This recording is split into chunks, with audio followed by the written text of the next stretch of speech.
recorded live. Hi, folks. This is Mike again. We got Jorg from Juggler 66 on again. He's got a lot of information to share with you folks. First of all, I want to apologize for the humming and the buzzing. I'm going to try to do my best to eliminate as much as possible. So when Jorg is talking, I'm going to mute out. But as you know, anyone's been following for a while now, this past week I've had nothing but computer problems. So now it looks like I have a headset problem. But anyways, with that, I will hand it over to our friend Jorg. How you doing, brother? I'm fine, Michael. Thanks for having me on again. It's a real pleasure. It's something that I start to look out in the beginning of the week until finally the day has come that we meet to make another broadcast. I very much enjoy this stuff because I have the possibility to talk a little bit longer than 15 minutes, what I'm limited to when I make videos on YouTube. You have to know, on YouTube I have two channels. The first one, and that is also the one that you can best contact me through, is Juggler 66. And there, of course, I have had a few copyright strikes because in the beginning I just copied movies from the internet that were very interesting and furthering my agenda of waking up myself and waking up other people, and I wanted to spread the news. And of course, the last 2 years, Google and all the other companies are driving a very, very hard policy on copyright. So when you have a video that's about, 2 hours long, and there's a 10-second part of music in that, of course, somebody has the rights to because he's the artist, then they can get you a copyright infringement notice. And when you have 3 notices, your channel is gone. So far, I have had 2.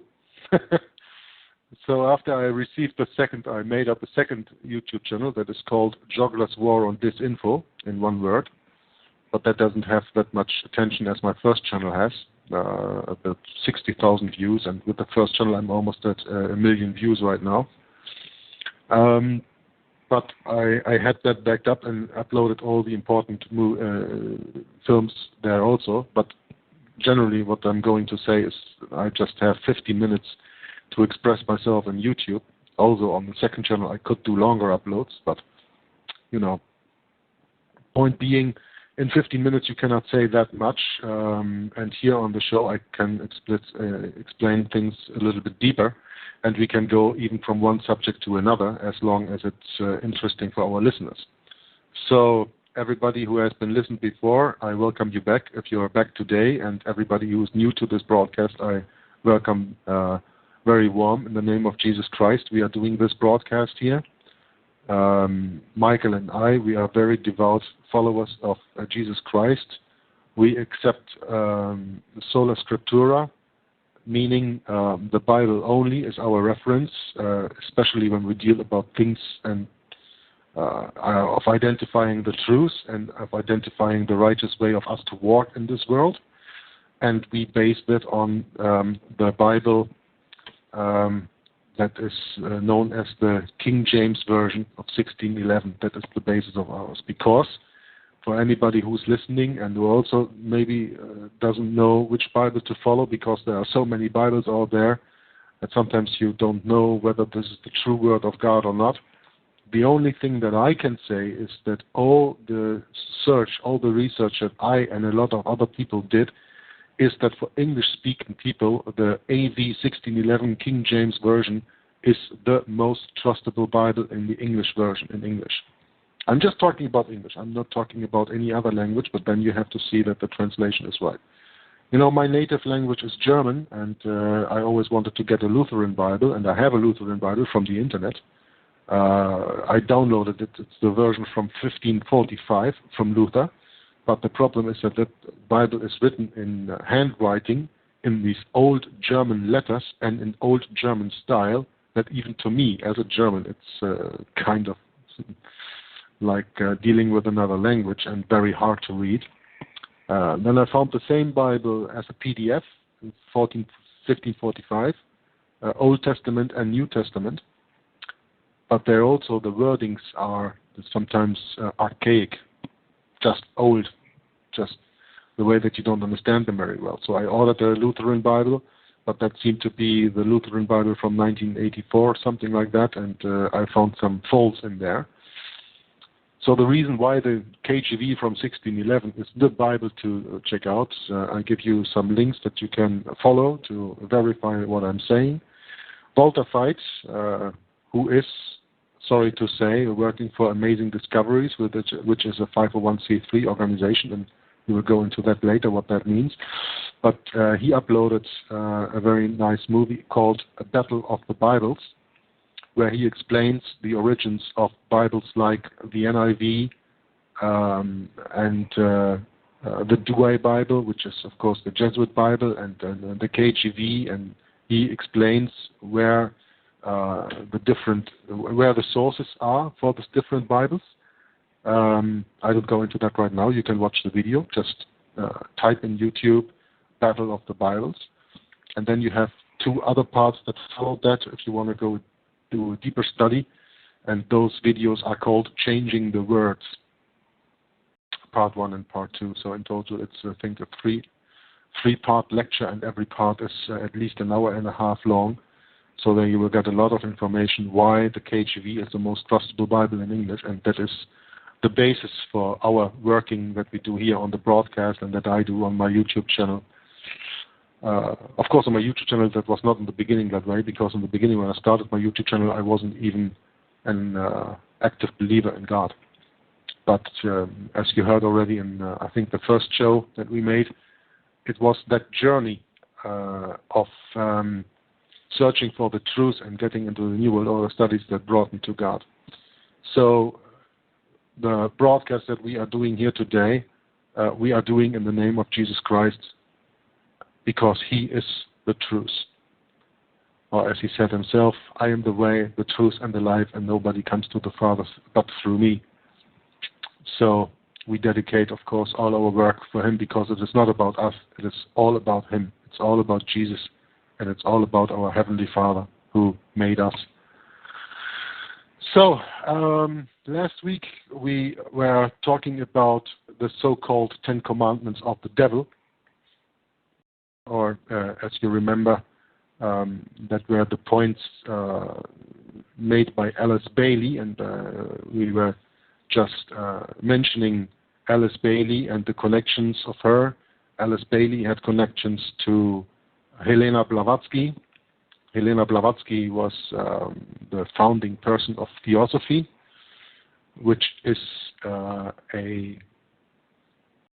how you say that, a fusion between theology and philosophy, where theology is actually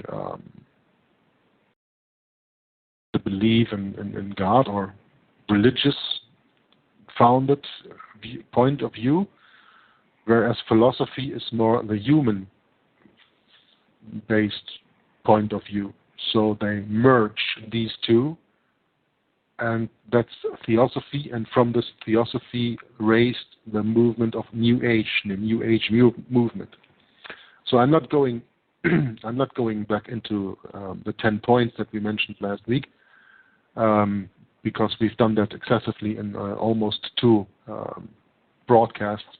But what I'm going to do right now is I'm going to read to you a document that is called Lucis Trust, the spiritual foundation of the United Nations, and by that, the impact of Lucis Trust into the United Nations. So I'm going to start reading, and I want to ask you, Michael, whenever you want to, please interrupt me, ask questions, whatever, that I'm not doing here a monologue of 2 hours or something like that. No problem. I'm just going to minimize the buzzing as much as possible. So. Yeah, that's okay. That's okay that you mute in the meantime, but I mean, always feel welcome to interrupt me or to ask questions or whatever that we can discuss, or when I read something that you say, oh, I really want to say something to this point, then just go there and see to interrupt me in a moment when I take my breath or whatever, and then you can participate in that, because it is this conversation what I appreciate the most doing this broadcast here, other than my videos where I'm always alone. So. Okay. Sounds good. Okay, so I'm going to start. The Lucis Trust is the publishing house which prints and disseminates United Nations material. It is a devastating indictment of the New Age and pagan nature of the UN.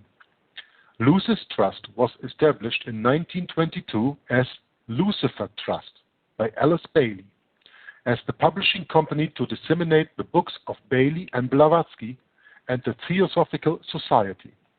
The title page of Alice Bailey's book, Initiation, Human and Solar, was originally printed in 1922 and clearly shows the publishing house as Lucifer Publishing, 1923. Bailey changed the name to Lucis Trust because Lucifer Trust revealed the true nature of the New Age movement too clearly. This is mentioned in Constance Camby's work, The Hidden Dangers of the Rainbow, page 49. A quick trip to any New Age bookstore will reveal that many of the hardcore New Age books are published by Lucis Trust. At one time, the Lucis Trust office in New York was located at 666 United Nations Plaza and is a member of the Economic and Social Council of the United Nations under a slick program called World Goodwill. End quote reading here. We will later, when we go on Lucis Trust's homepage and read about the about, go more into this World Goodwill. So please remember where that actually comes from. Continue reading. In an Alice Bailey book called Education for a New Age, she suggests that in the New Age, world citizenship should be the goal of the enlightened, with a world federation and a world brain. In other words, a one world government, new world order. Lucis Trust is sponsored by, among others, Robert McNamara, former Minister of Defense in the United States of America, President of the World Bank, member of the Rockefeller Foundation, and Thomas Watson, worked for IBM and is a former ambassador in Moscow. Lucis Trust sponsors, among others, are the following organizations: United Nations, Greenpeace International, Greenpeace United States of America, Amnesty International, and UNICEF. The United Nations has long been one of the foremost world harbingers for the new spirituality and the gathering new world order based on ancient occult and Freemasonic principles. 7 years after the birth of the UN, a book was published by the theosophist and founder of Lucis Trust, Alice Bailey, claiming that, quote, evidence of the growth of the human intellect along the needed receptive lines for the preparation of the New Age can be seen in the planning of various nations and in the efforts of the United Nations to formulate a world plan. From the very start of this unfoldment, 3 occult factors have governed the development of all these plans. End quote. This is from Alice Bailey's book, Discipleship in the New Age, Lucis Press, 1955, Volume 2, page 35. Although she did not spell out clearly the identity of these 3 occult factors, she did reveal to her students that, quote, within the United Nations is the germ and seed of a great international and mediating reflective group, a group of thinking and informed men and women in whose hands lies the destiny of humanity. This is largely under the control of many Force Ray disciples. If you could but realize it, and their point of meditative focus is the institutional or Buddhic plane, the plane upon which all hierarchical activity is today to be found. That is from page 220 of the same book. To this end, the Lucis Trust, under the leadership of Foster and Alice Bailey, started a group called World Goodwill, an official non-governmental organization within the United Nations. The stated aim of this group is, quote, to cooperate in the world of preparation for the reappearance of the Christ. This quote is taken from One Earth, the magazine of the Fintown Foundation, October-November 1986, Volume 6, Issue 6, page 24. But the esoteric work inside the UN does not stop with such recognized occult groupings. Much of the impetus for this process was initiated through the officership of two Secretary Generals of the UN, Dag Hammarskjöld, held office between 1953 and 1961, and Hugh Thant, held office between 1961 and 1971, who succeeded him, and one Assistant Secretary General, Dr. Rupert Muller. In a book written to celebrate the philosophy of Teilhard de Chardin and edited by Rupert Muller, is revealed. Just making a little pause here before I do a quote. Teilhard de Chardin is also mentioned in a video that I saw yesterday that is from the YouTube channel Even at the Doors. He did lately a few videos called A New World Disorder and an update of that, of New World Disorder, a second part. And in between he did another video about the connection of the Jesuits and Catholics and working out the Reformation in there. And in that video, he mentions Teilhard de Chardin. So you maybe want to check that video out. Just go to YouTube channel Even at the Doors and check out the latest 3 or 5 videos that he made, especially the ones that he made between New World Disorder 1 and New World Disorder Update. There in between is a video, and I think it was about 35 minutes or whatever. I took some notes yesterday from the video, but I didn't write down the name of the video, I think. Just taking a look here, because I wrote down so many things yesterday, but no, I didn't do that. But okay. Going on, but that is for Teilhard de Chardin. Okay, now there comes a quote from Robert Muller. Quote, Dag Hammarskjöld, the rational Nordic economist, had ended up as a mystic. He too held at the end of his life that spirituality was the ultimate key to our earthly fate in time and space. End quote. So this Dag Hammarskjöld was the Secretary General of the United Nations, and is here said to be that he held at the end of his life that spirituality was the ultimate key to our earthly life, our earthly fate in time and space. This quote comes from Rupert Muller from the Design to be Human. I'm not reading the whole source here. You can always ask me for that later. I will tell you then. 3. Chinmoy, the New Age guru, meditation leader at the UN, wrote, The United Nations is the chosen instrument of God. To be a chosen instrument means to be a divine messenger carrying the banner of God's inner vision and outer manifestation. End quote. William Jasper, author of A New World Religion, describes the religion of the United Nations.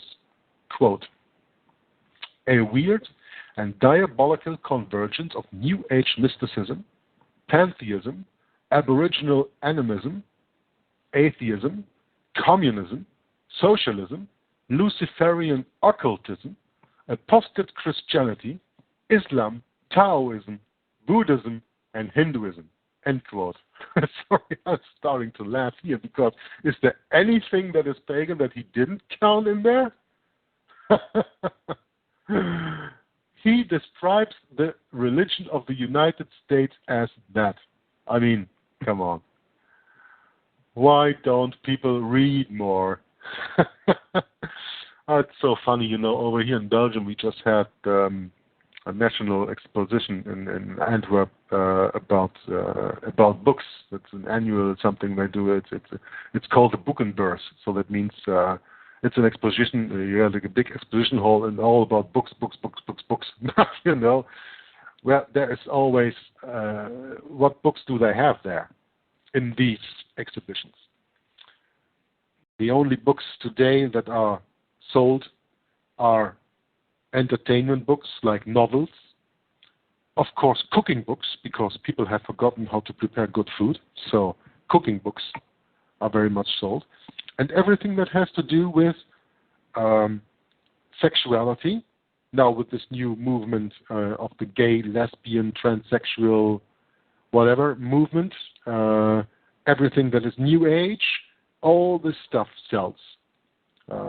Ask yourself how much Bibles are sold there and how uncorrupted those Bibles were.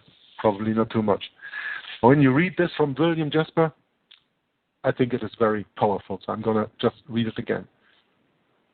The author of A New World Religion, William Jasper, describes the religion of the United Nations. Quote, a weird and diabolical convergence of New Age mysticism, pantheism, Aboriginal animism, atheism, communism, socialism, Luciferian occultism, apostate Christianity, Islam, Taoism, Buddhism, and Hinduism. End quote. I think that if the average man on the street knew that the UN is not only by William Jasper, author of the book, described by these words, but also that you just have to look at your actions, at their actions, because like in the Bible it is said, by their fruits you will know them, not by the things they say. I think that would maybe wake some people up. But of course, this is in a book like A New World Religion, and there are not many people who read books like this, and still then there are not many people who even believe things that are written in those books, because it's all conspiracy theory, you know. Okay, I continue reading. At the webpage of Lucis Trust, www.lucistrust.org, you can find out much more about them and how they're involved with the work of United Nations by following their link World Goodwill at the top of their homepage. So I announced that, and we are going to go deeper into that a little bit later, or when I'm really done with this. Anyway, I just want to make a little break here and ask everybody who is listening into this broadcast right now, if you have any questions or any things that you want to mention or whatever, you have the possibility there to write a text message and participate in this broadcast, and I will, and probably Michael as well. We will see if we can get that in, and then we can maybe even get a discussion on points like this, as far as we are able to, because, you know, we are not all-knowing, and we never claim to, but so we can make it a little bit interactive. So I have the page opened where you can write your comments in, so I will see that, Michael will see that, and if we want to, we can always put this in. Michael, something you want to say? Real fast, I just want to say, it's amazing how the UN, it's a total attack on the Bible and on Christianity. Everything you just said there, you know, it's really quite profound. And when one realizes who their real enemy is, which is us, those who believe in the Bible believe in Christians. So it's something to keep in mind. But I'm going to try to keep as quiet as much as possible because of the hissing. But you're doing a great job. I mean, the information that you're imparting is like powerful stuff. Thank you. You're welcome. I enjoy myself too, you know. I know you're talented at this. It's very great. You have a gift for it, so we're fortunate that you're willing to join us. You know. So thanks. I love to. Don't thank me. I love to. So the next part deals with the Aquarian Age community.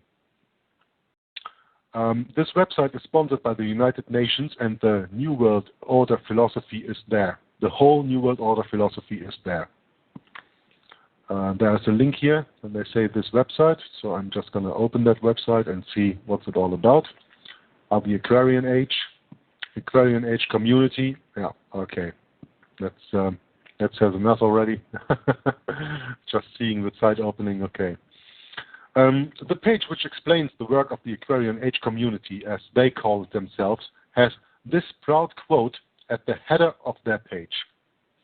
Quote, such a grandeur is ahead. Such a great step awaits a fiery affirmation. Our teaching and the affirmation of the higher principles will reveal so much that is great to humanity. A great period is drawing near. Thus we do create together. End quote. That's from Fury World, Volume 3, page 149. Amongst the many enlightening pages on this website, you can easily find fascinating articles entitled The New World Order and the Work of the UN, The World Spiritual Teacher, the Esoteric Community and the United Nations, Preparing the Way for the Reappearance of the World Spiritual Teacher, the Work of the United Nations and the Worldwide Esoteric Community, and many more articles. This is not Christian theology, but New Age paganism. So, be careful. But I think when you open that website, you will see that directly. It's quite visible when you look at the symbols and the way they write on the first page already. Here's another quote by Curtis Dell. Dell, probably you don't know him, but he was F.D. Roosevelt's son-in-law, and he's quoted in his book, My Exploited Father-in-Law. Oh yeah. Quote, for a long time I felt that FDR had developed many thoughts and ideas that were his own to benefit this country, the United States. But he didn't. Most of his thoughts, his political ammunition, as it were carefully manufactured for him in advance by the Council on Foreign Relations, One World Money Group. Just going to stop this quote right here. Manufactured for him in advance by the Council on Foreign Relations. Who is the Council on Foreign Relations? The Council on Foreign Relations is a kind of secret society, but it's not that secret because they have their own website. You can go on to that. CFR.com, I guess. You will find that in Google anyway, no problem. They have as a symbol the Pegasus. That is the horse with wings. And the Council on Foreign Relations is Jesuit founded and Jesuit controlled and Jesuit run. Continue the quote from Curtis Dell. Brilliantly, with great gusto, like a fine piece of artillery, he exploded that prepared ammunition in the middle of an unsuspecting target, the American people, and thus paid off and returned his internationalist political support.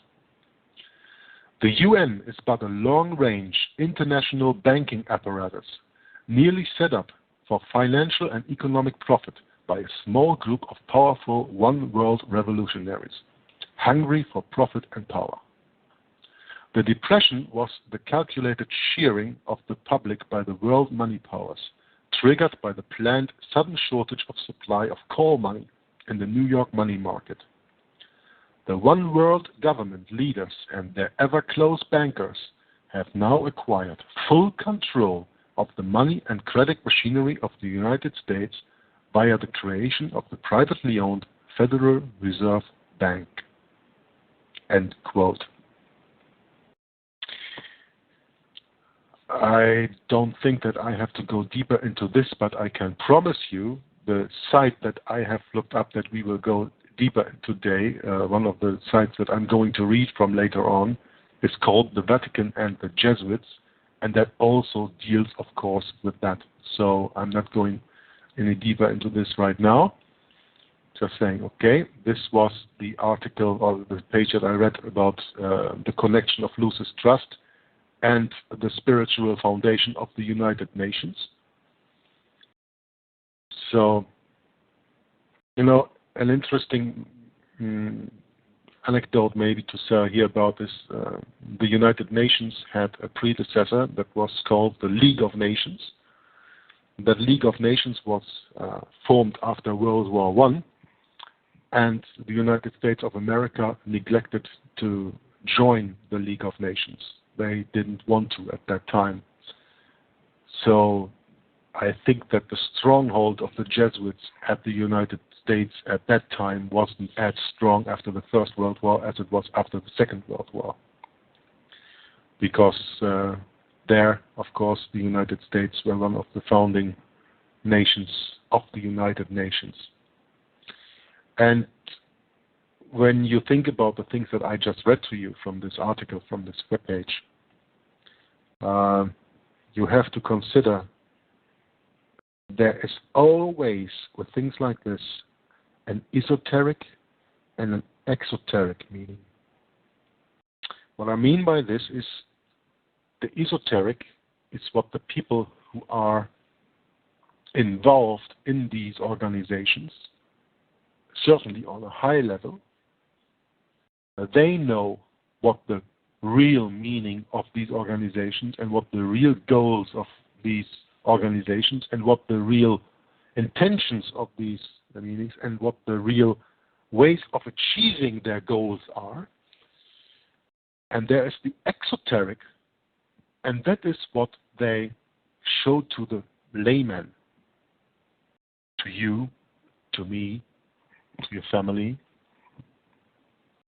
to the people who are not in the higher level, the people who are not that much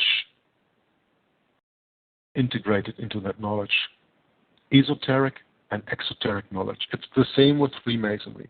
You know, when you know someone who is Freemason and he is very proud because he's a master of Freemasonry, because he has the 3rd degree of Freemasonry and he's a master Mason. Sorry, I have to laugh at these people when they think, if they think that they really know what it's all about. They have no clue. They have no clue what Freemasonry is all about. And there's a quote from Helena Blavatsky, in her, I think it is in her book Isis Unveiled. I'm not sure about that, but I know that it is from her. And that she said, wherever you go in Freemasonry and Jesuits and papal knighthoods, and wherever you go, the higher you go and to see who is in charge, at the end you will come out at one person, and that is the Black Pope, the general of the Society of Jesus, who stands above it all Freemasonry and all secret societies. She wrote that in her book, and Isis Unveiled is, I think, written, somewhere at the end of the 19th, beginning of the 20th century, when Helena Blavatsky was alive. So you always have to keep that in mind, that there is, when you deal with any organization, there's esoteric and there's exoteric knowledge.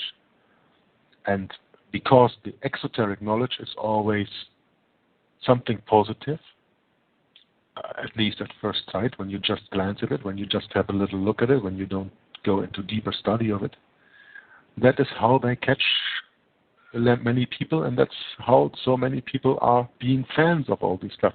It's the same with the Roman Catholic Church.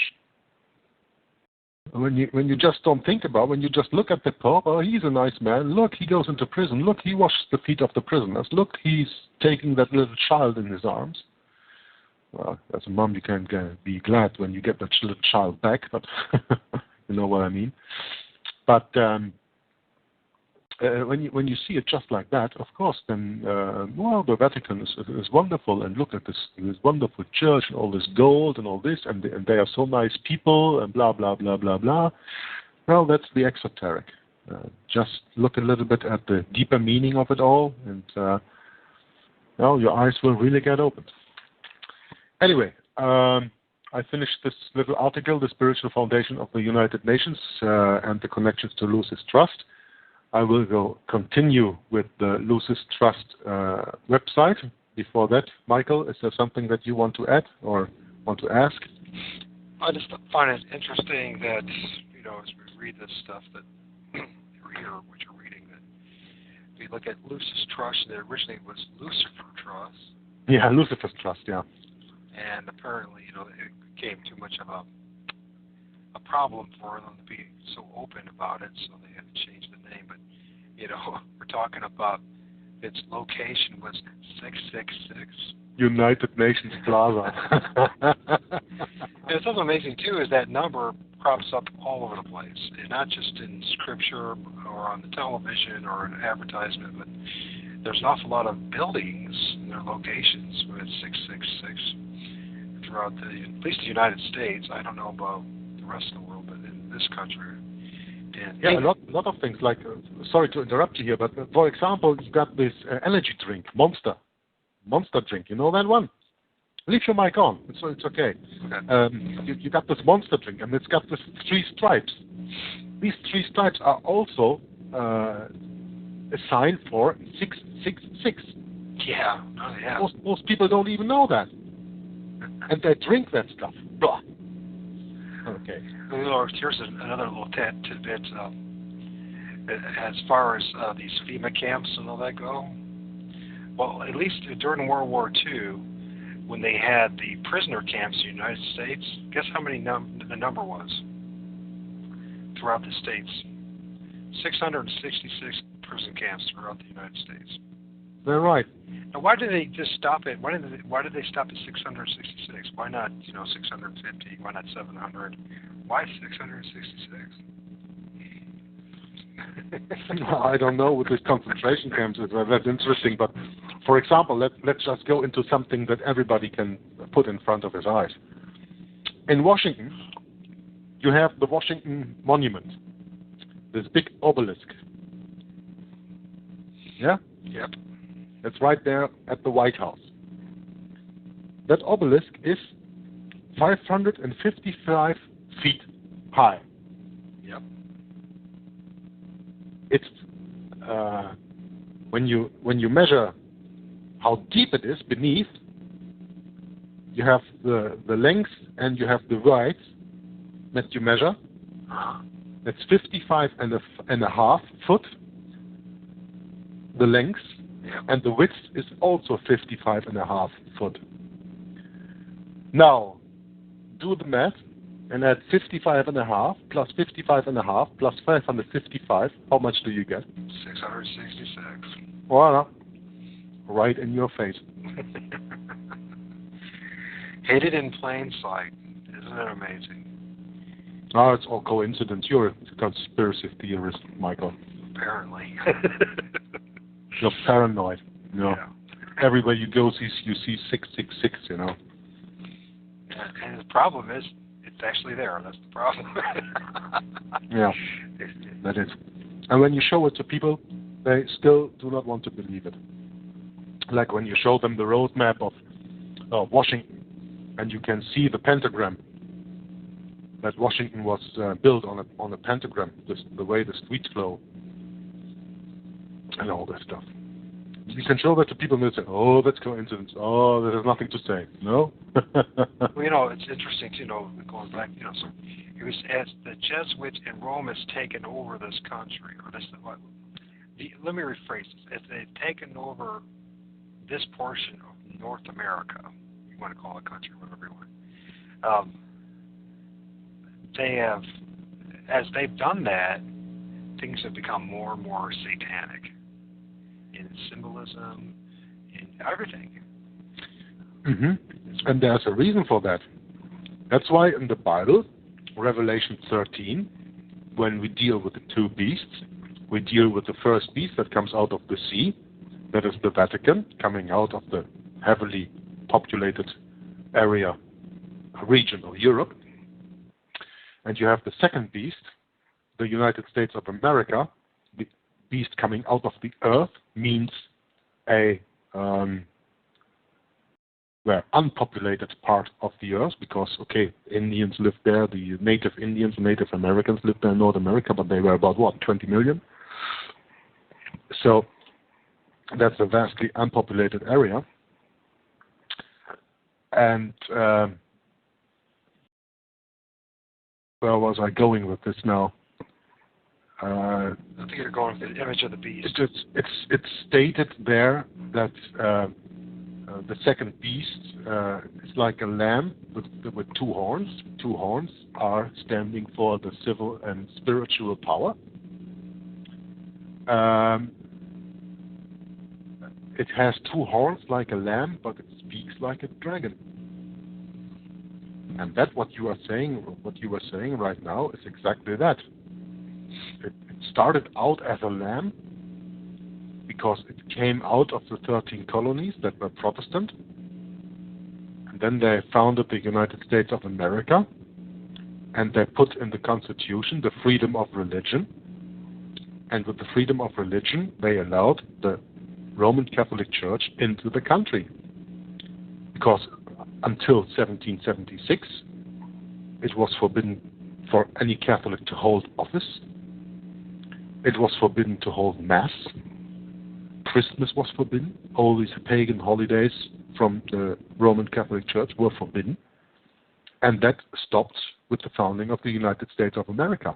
So what started out as 13 colonies, as a Protestant country, Protestant nation, was then hijacked in 1776 by the addition to the Constitution with the freedom of religion. And anybody who says, well, that's bull, of course you can be Protestant and can have freedom of religion, I'm going to ask you one simple question. When you read the Old Testament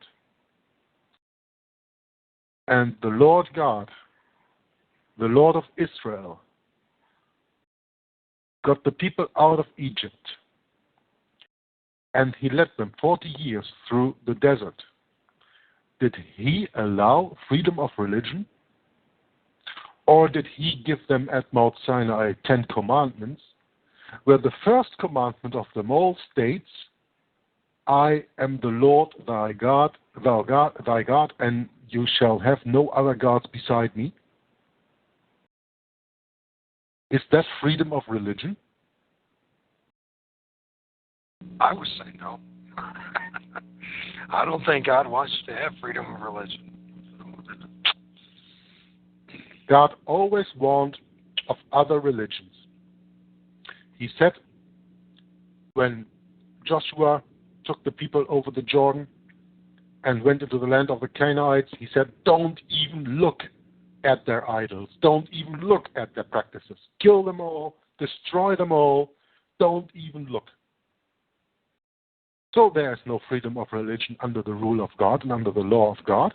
There is only one God. And of course he doesn't allow freedom of religion. It is him or nothing. It's like Jesus said, I am the way, the truth, and the life.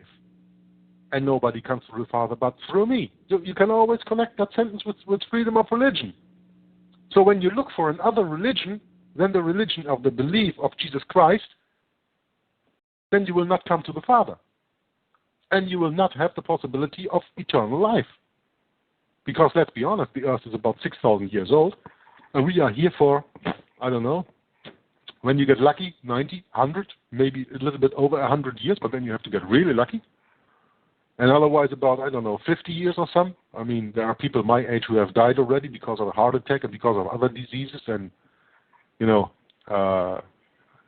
I also have a deadly disease.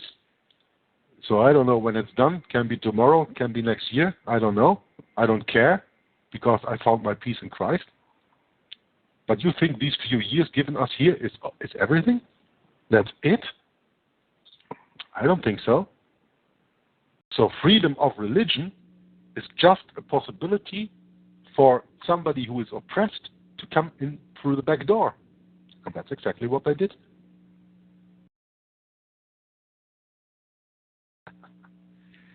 Yeah. Well, you know, can't argue with anything you just said. You did a masterful job there. Good job, bro.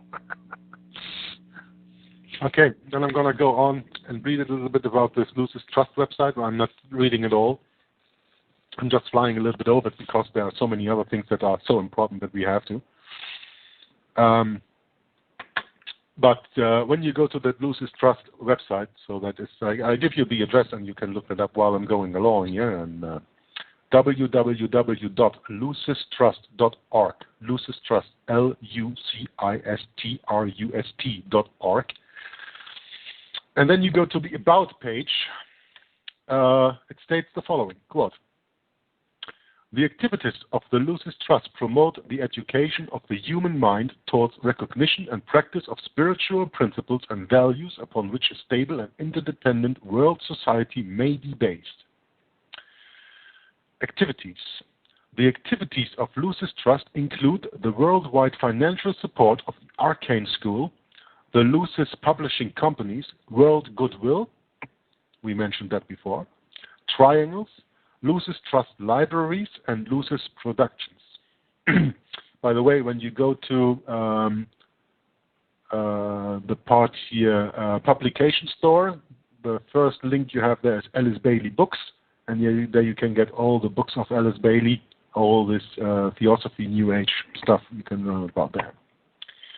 So, one of their activities is the Arcane School. What's the Arcane School about? The Arcane School was created by Alice A. Bailey in 1923 as a training school for adult men and women in meditation techniques and the development of spiritual potentiality. The school provides sequential courses of study and meditation and practical training in group service. The Arcane School is conducted by correspondence in 8 languages through headquarters in New York, London, and Geneva. The Arcane School is non-political and non-sectarian. All are served. Since 1923, tens of thousands of students have taken advantage of the training. Advantage, okay. No charges are made by the school for its services. The work is financed through the Lucis Trust by voluntary contributions of students and those interested in the work of the school and in the teaching. Each gives according to personal circumstances. Let's stop reading right here. Just go back to the first paragraph that I just read. The school provides sequential courses of study and meditation, practical training and group service. Wow. Meditation, and it's for the development of spiritual potentiality. This just shouts out spiritual exercises, spiritual formation, spiritual exercises who were founded by Ignatius of Loyola, the founder of the Society of Jesus, better known as the Jesuits. So right here, in the very first paragraph of the Arcane School, you see what kind of agenda Lucis Trust is following. The Lucis Publishing Companies. The Lucis Publishing Company of New York and the Lucis Press Limited of London, England, published the books written by Alice A. Bailey. The books have a wide distribution in the English language all over the world and have been translated and published in many European languages. They are also being translated and published in other languages of the world. Publication of the books is financed through a revolving fund under the administration of the Lucis Trust in order to provide for reprinting. Monies contributed to this fund have been used many times over. No royalties are paid and copyrights are owned by the Lucis Trust. The Beacon magazine is published bi-monthly by the Lucis Press. This is the magazine of esoteric philosophy presenting the principles of the ageless wisdom teaching as a contemporary way of life. I don't think that needs much explanation. Triangles. Triangles was founded in 1937 to stimulate the growth of right human relations by uniting like-minded men and women of goodwill in a spiritual service. Triangles is an activity of the mind, using the power of thought and of prayer to invoke light and goodwill for all humanity. The work is done by units of 3 people linked in a worldwide network. The work is financed by the voluntary donations of Triangles workers to the Lucis Trust. How bad does it get? We come to World Goodwill, the one I mentioned already in the article before. Hey, York, can I pause you there for a second? You were talking about triangles. Yeah? Are you able to expand more on that? Well, it's one of the activities of Lucis Trust, like I mentioned in the beginning. Lucis Trust is the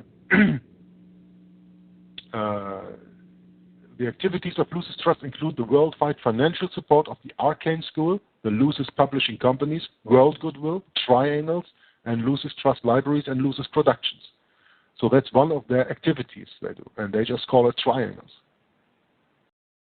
There's nothing more to go into that. It's just they call it that, and as I read just before this, it's about an activity of the mind using the power of thought and prayer.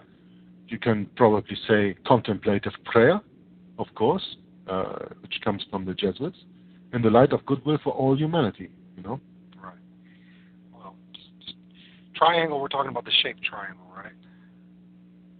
Yeah, here in this case we are just talking about the name triangle, but probably we are talking about triangle, we are talking about pyramid.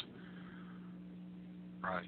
I just, it might not seem like there's any relevance, but there seems to be an awful lot of organizations, and if you look back at the book of the Grimoires, the ancient spells, they use this symbol, the triangle, quite a bit, and then you find stuff like AA, Alcoholics Anonymous Triangle, this association with the Rockefellers, and then how many books that have this symbol. Just curious how much of that there's a connection there or not. I'm sure there is.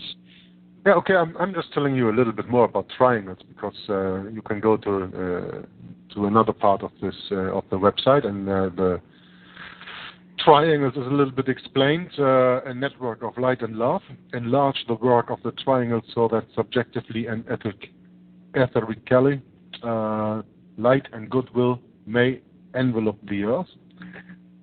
The world has a spiritual destiny. Behind evolution, there is an abiding purpose, which we can call the plan of God. The plan works out through humanity. We are responsible for understanding it and for doing what we can through our daily living to express its meaning and significance. Triangles aid the divine plan by establishing right human relations and to spread goodwill and understanding amongst all peoples, though the power of constructive thought. Understanding, they put behind there in brackets, light. Enlightenment, the enlightened ones. Get it? This power can be employed on a worldwide scale for spiritual purposes if each one tries to understand the spiritual need of the world. A triangle is a group of 3 people who link each day in thought for a few minutes of creative meditation. They invoke the energies of light and goodwill, visualizing these energies as circulating through the 3 focal points of each triangle and pouring out through the network of triangles surrounding the planet. At the same time, they sound the great invocation, which is also explained elsewhere, when you don't want to know what the great invocation is, and so help to form and channel for the downpouring of light and love into the consciousness of humanity. The downpouring of light and love into the consciousness of humanity. People are giving the enlightenment. Lucifer doctrine. Absolutely. Lucifer in all ways. It's amazing. He is the light bearer. Yep. The work takes only a few minutes to perform and can be fitted into the most crowded program. We hope you will join this worldwide group meditation work. Okay, not me, but feel free to do so. And there's more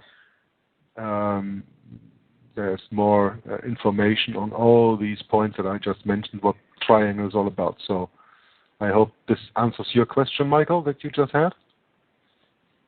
And then I'd like to continue reading. Yeah? Well, thank you for diverting there. But yeah, no problem. It's partly, but I'd be a fascinating study because it's something that I should do sometime down the road is to share more about that. But anyways, we'll get back on track with what you're doing. So my apologies. Thank you for diverting. The next activity Lucis Trust is engaging himself in is called World Goodwill. World Goodwill was established in 1932. The overall purpose of World Goodwill is the establishment of right human relations through the practical application of the principle of goodwill. World goodwill action is at present consists of, one, the distribution of literature all over the world in many languages. 2, the publication of the World Goodwill newsletter and commentary. 3, the provision of a study course on the fundamental problems of humanity. 4, cooperation with the United Nations and its specialized agencies. 5, World Service Forums. World Goodwill is recognized by the Office of Public Information at the United Nations as a non-governmental organization. It is represented at regular briefing sessions at the United Nations in New York and Geneva. The work is financed by voluntary donations from those men and women of goodwill concerned to maintain and expand this world service to humanity. Okay, I'm going to stop right here, right now. There's still another point, Lucis Productions. I'm not going into Lucis Productions. If you want to read that, you can do that for yourself. They continue by saying, what are the purposes?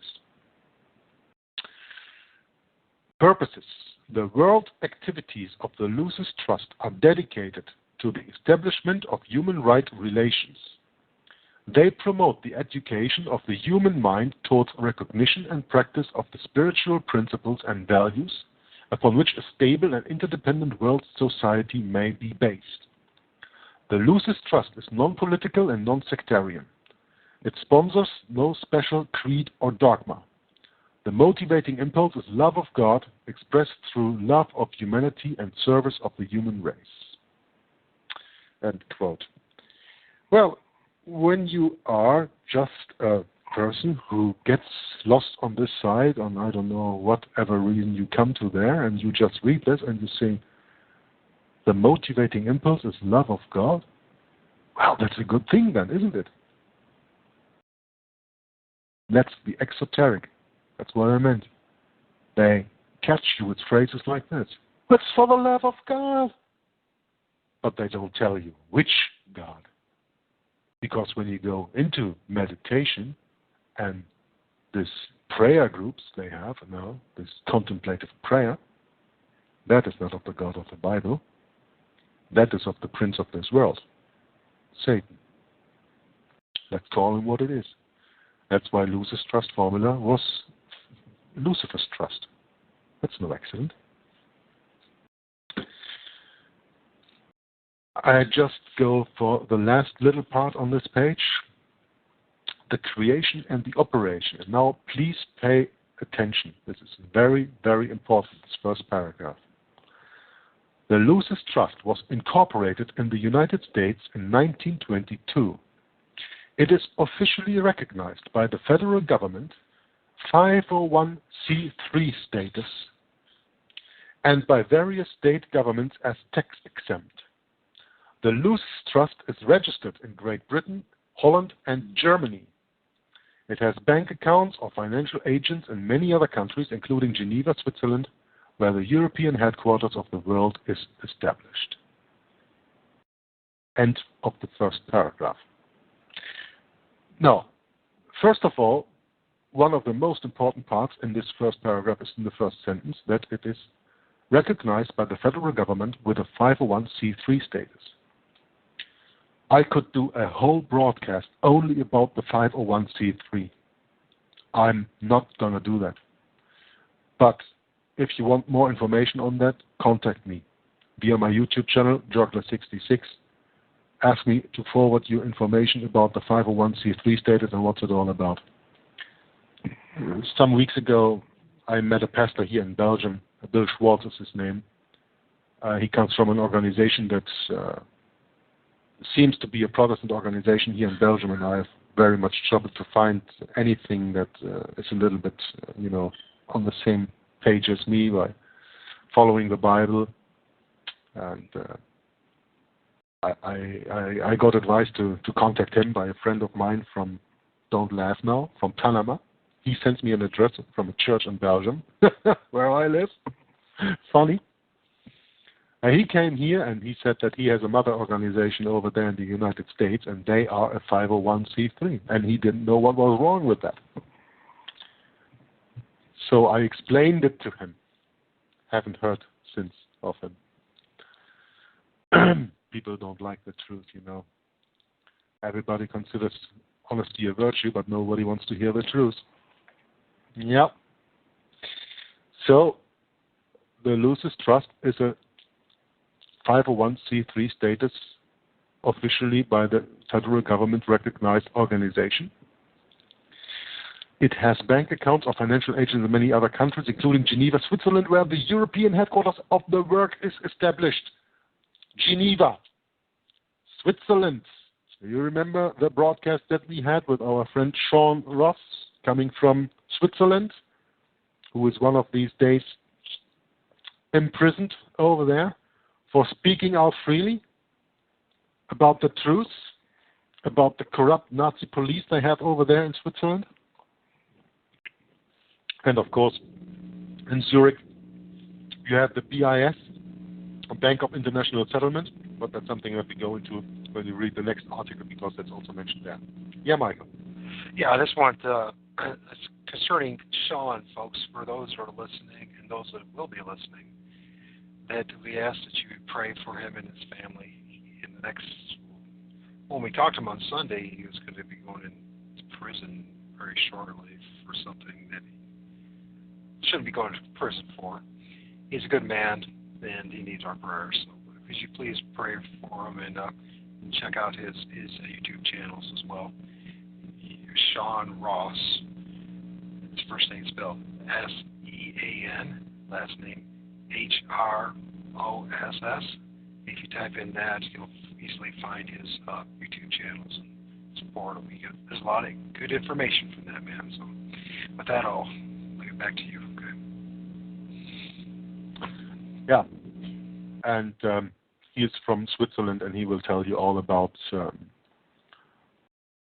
lot about the connection of the pharaohs, the Templars, because the Knights Templars founded Switzerland. And who are the revived Templars? Hands up, anybody, if you know? The Jesuits, the Society of Jesus. Okay, I'm going to stop this article about Lucis Trust here because I'm getting sick of it. But really, when you read this with open eyes, and when you can read in between the lines, and when you can get the esoteric message out of this exoteric message that they put in front of you, you will really actually learn a lot. So I hope this was helpful for you all. And I like to get over to the next subject that I had prepared today. There are actually two subjects that I had prepared today. The first is reading from a website, bibliothecapleiadis.net. A very, very, very interesting source of information on the internet. And there I selected a page called The Vatican and the Jesuits. That's one. But first, I'd like to do a little quote, put something out here, and have a little conversation with Michael, because when I read, I just start reading when I'm alone. I just want to make a quote from a person called Anton LaVey. And I think that a few of our listeners are aware of who Anton LaVey is. He is the founder of the Church of Satan. He is the author of the Satanic Bible. And Anton LaVey wrote in The Devil's Notebook on page 86, quote, "Television is the major mainstream infiltration for the new satanic religion. The TV set, or satanic family altar, has grown more elaborate since the early 50s, from the tiny fuzzy screen to huge entertainment centers covering entire walls with several TV monitors. What started as an innocent respite from everyday life has become in itself a replacement for real life for millions. a major religion of the masses. End quote. That's something to think about, isn't it? Michael, did you know this quote? I've heard similar things. It's not surprising at all, as we know. Your research, my own research of how they're using the television and to indoctrinate folks slowly into this new satanic system that they want to put us under. It's not surprising at all. And with that video that you shared with me last weekend, which if you ever get a chance, because my computer crashed, I lost that. You send that again. It was very powerful 4-part series. Maybe you could share more, folks, about that. They could find that. You mean the Hollywood Satanic Collection there? Oh my gosh! If you watch that stuff, and just the progression that we've seen. Yeah, that was a 4-parter. Is that what you mean? Yes.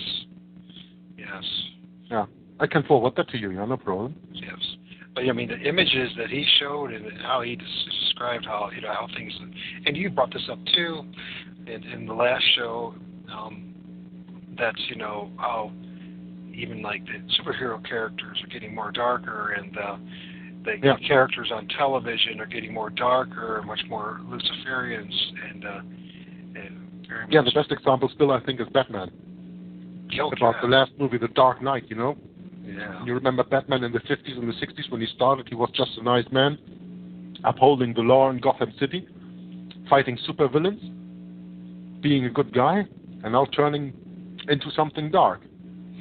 Yeah.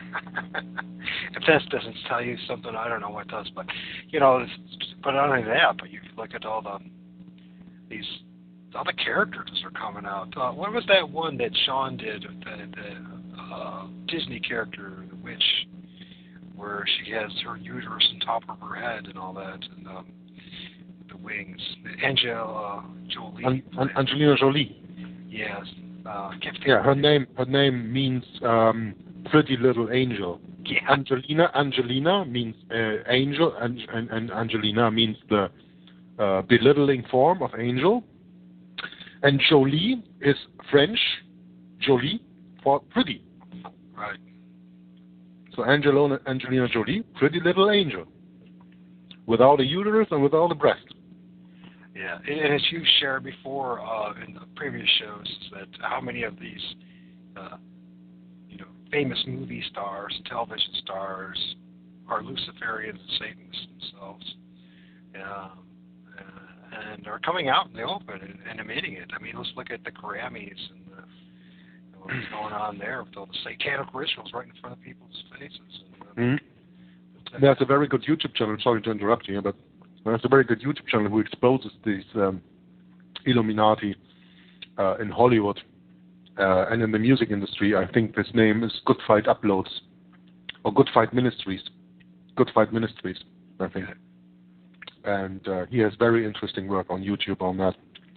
Even people like, for example, Angus Young. You know him, the guitarist from AC/DC? Sure. Who states that he can't do the work that he's doing on the podium by himself, but he's possessed. But so many other people that he has interviewed, and where he has interviews from, not he has interviewed, but where he has clips from people stating that they can only do the work because they are demon-possessed, like, for example, what's this black actor? Denzel Washington. Yeah, Denzel Washington, who says that he is sometimes being 30 persons. Things like that.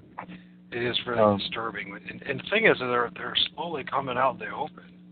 And you see them, indoctrinate us, and especially the youth. And I mean, if I look at all the different bands I used to follow, as a young man, and whether it was I'm trying to think here, like Red Hot Chili Peppers, or all these guys, everyone you mentioned. I mean, they literally sell their souls to the devil. It's not even a figurative expression. You have to be successful. And when they try to break out, they are sometimes be caught back again. There is a good example of a person that tried to break out. That is, of course, known to everybody. That is Michael Jackson. Yep. And that's why they killed him. But also another interesting person to watch is, and she got back into it, Britney Spears. Oh, yeah. You remember the time when she was in the newspaper about that she shaved her head?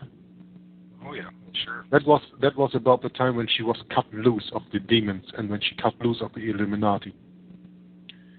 And they caught her back in there. Mm-hmm. It's the same with Eminem.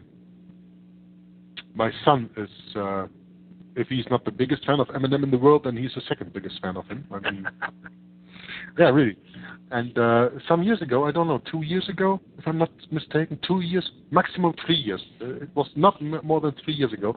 Eminem was scheduled to appear on a festival here in Belgium called Pukkelpop. And that was around that time that he published an album where all the songs that he wrote in there were about breaking free from the Illuminati control. I don't know the name of the album right now. Just check that out for yourself if you want to. There were a lot of songs that were dealing with him breaking away from the devil because he sold his soul to the devil, as he said before. And he tried to break away from there, and at that time he was going to appear here on Pukkelpop on the podium in the festival singing here.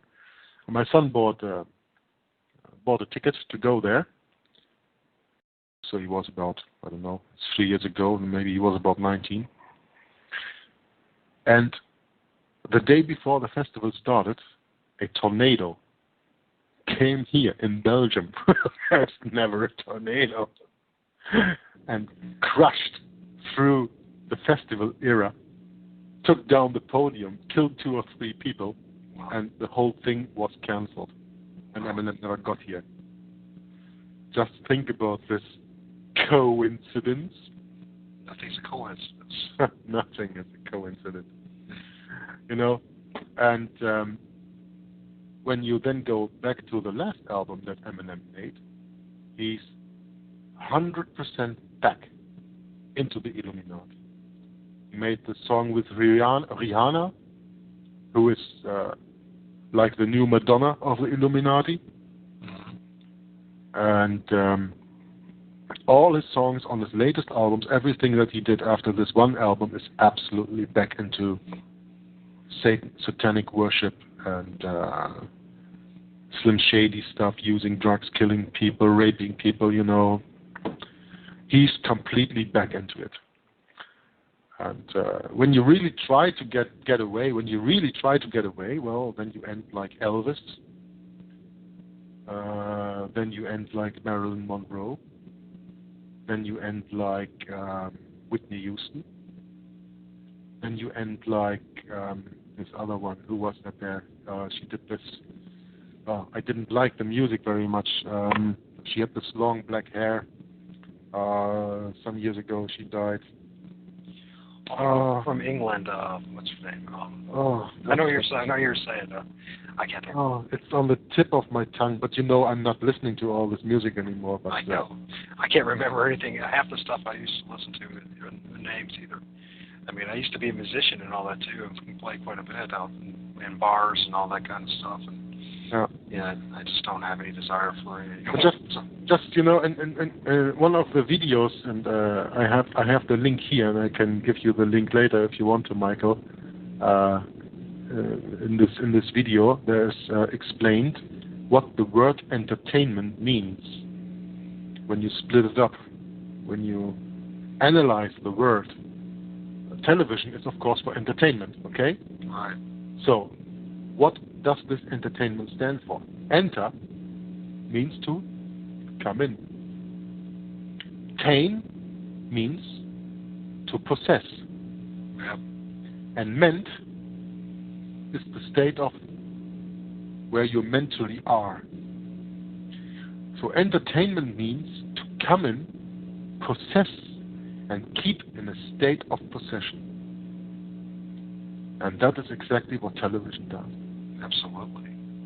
And when you see it, when you regard it like this, and then you read again the sentence that I just read about Anton LaVey, the TV set, or as he liked to call it, the satanic family altar.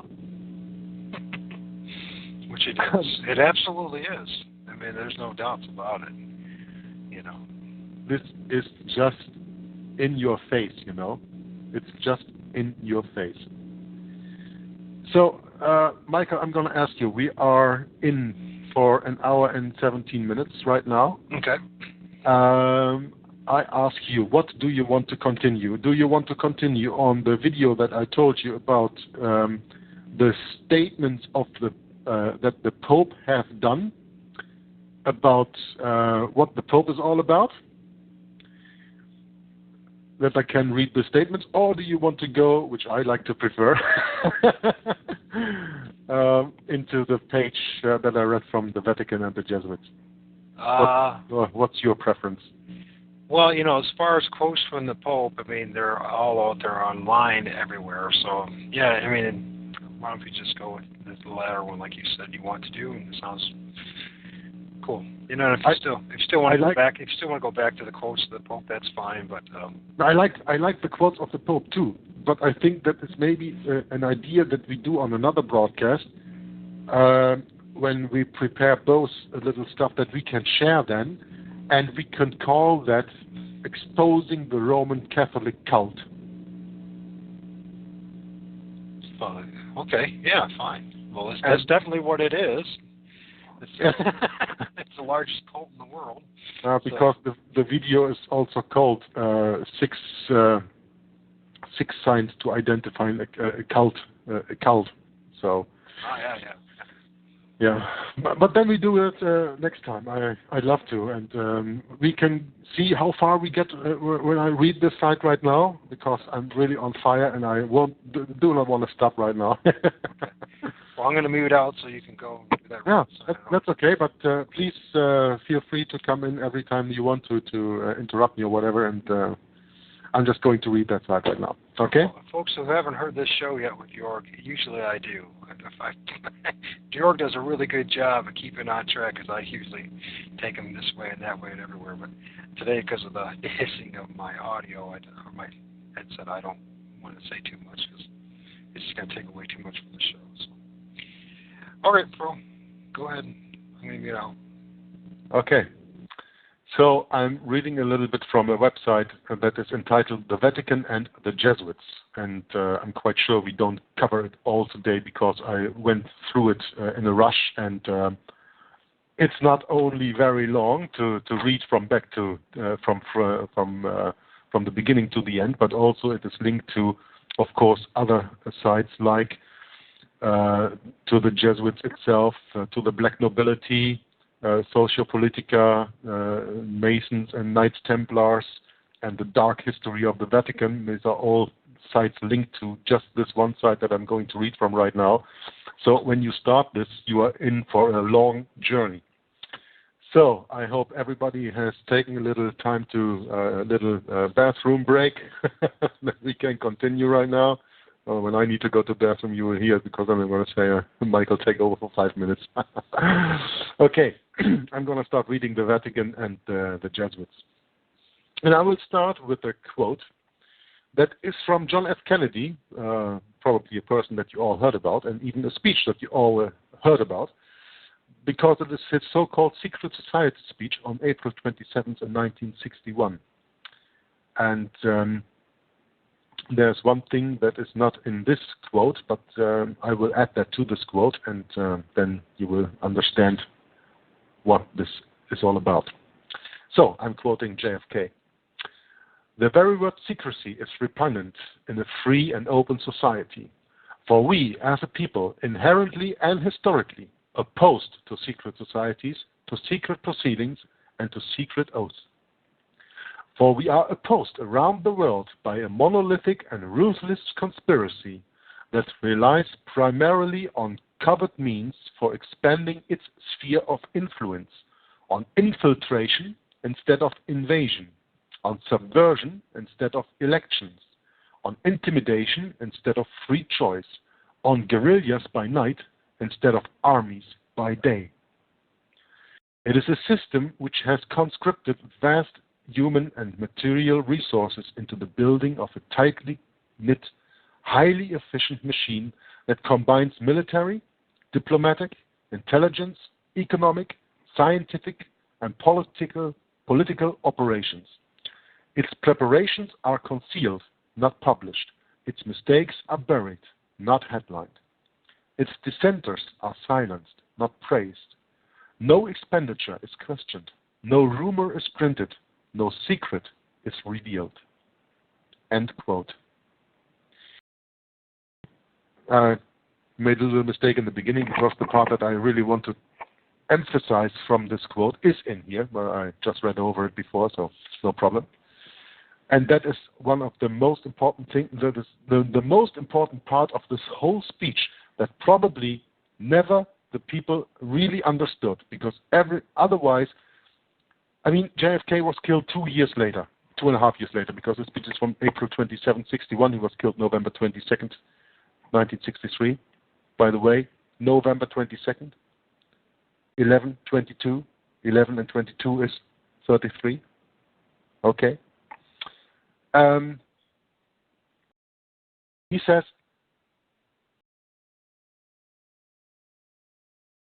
for we are opposed around the world by a monolithic and ruthless conspiracy. This is the most important sentence of his whole speech. A monolithic conspiracy. That means it comes out from one person or one place. And you can even put it down to one person. Satan. And his representative on earth. The Pope, where I can now lay the link to the video that I told you we are going to talk about, who calls himself the Vicar of Christ, but is actually the Antichrist. When we quote the Catholic National from July 1895, quote, the Pope is not only the representative of Jesus Christ, he is Jesus Christ himself, hidden under the veil of flesh. End of quote. This is only one of the many quotes that the popes themselves did about how they see themselves here on earth as God himself or as Jesus Christ. And that means Antichrist, and Antichrist is satanic, so that's Satan. And John F. Kennedy says here in his speech, for we are opposed around the world by a monolithic and ruthless conspiracy. Monolithic. That is the key word of this speech, which sadly most people didn't get, because otherwise he maybe still was alive. On the other hand, don't forget, John F. Kennedy was, first of all, the first American president who was openly a Catholic. And even though that he said that he is against secret societies, John F. Kennedy himself was a Knight of Columbus. And his whole family are in the Knight of Columbus order. So, but sometimes you need people to come out of there and speak freely, like also Alberto Rivera did. But I think this speech of John F. Kennedy is a very good introduction into the rest of the page that I'm going to read, even though it starts just now with the introduction, the Vatican and the Jesuits. What are the Jesuits? What is the Jesuit order? So I continue reading right now in this article. The Jesuit order is an almost 500-year-old covert operations, geopolitical, male-only organization structured as a secret military operation, demanding secret oaths and complete obedience to each direct superior, which is ultimately the Superior General, often nicknamed as the Black Pope, since he dresses in black and stands in the shadow of the White Pope. The Society of Jesus, as they are officially known, was originally used by the Vatican to counter the various Reformation movements in Europe, to which the Vatican lost much of its religious and political power. Absolute temporal ruling power has always been the Vatican's institution's primary objective. The Jesuit order is since 1814 in complete control of the obscenely wealthy Vatican institution and its Catholic clergy hierarchy, and presently also controls various other organizations together with the Military Order of Malta, such as the United Nations, the North Atlantic Treaty Organization, NATO, the European Commission, the Council on Foreign Relations, various central banks, if not to say all of them, big corporations, for example, Monsanto, secret services, all intelligence agencies, CIA, NSA, MI5, MI6, Mossad, BND, KGB, FSD, whatever they are called, all these intelligence agencies all around the world are under the control by the Jesuits through their papal knighthood organizations, the Military Order of Malta, or as also known, the SMOM, means the Supreme Military Order of Malta. We go a little bit deeper into that later. Numerous societies and cults such as Freemasonry, the Brotherhood, and Opus Dei. That was only a little part that I read today, but I can on this part alone I can do a broadcast of 3 or 4 hours just to analyze this and go deeper into this. The Jesuit order since 1814 in complete military control. So I just want to tell to our listeners, if you are not aware of that, the Society of Jesus, I'm just not reading this. This is now free-handed speech.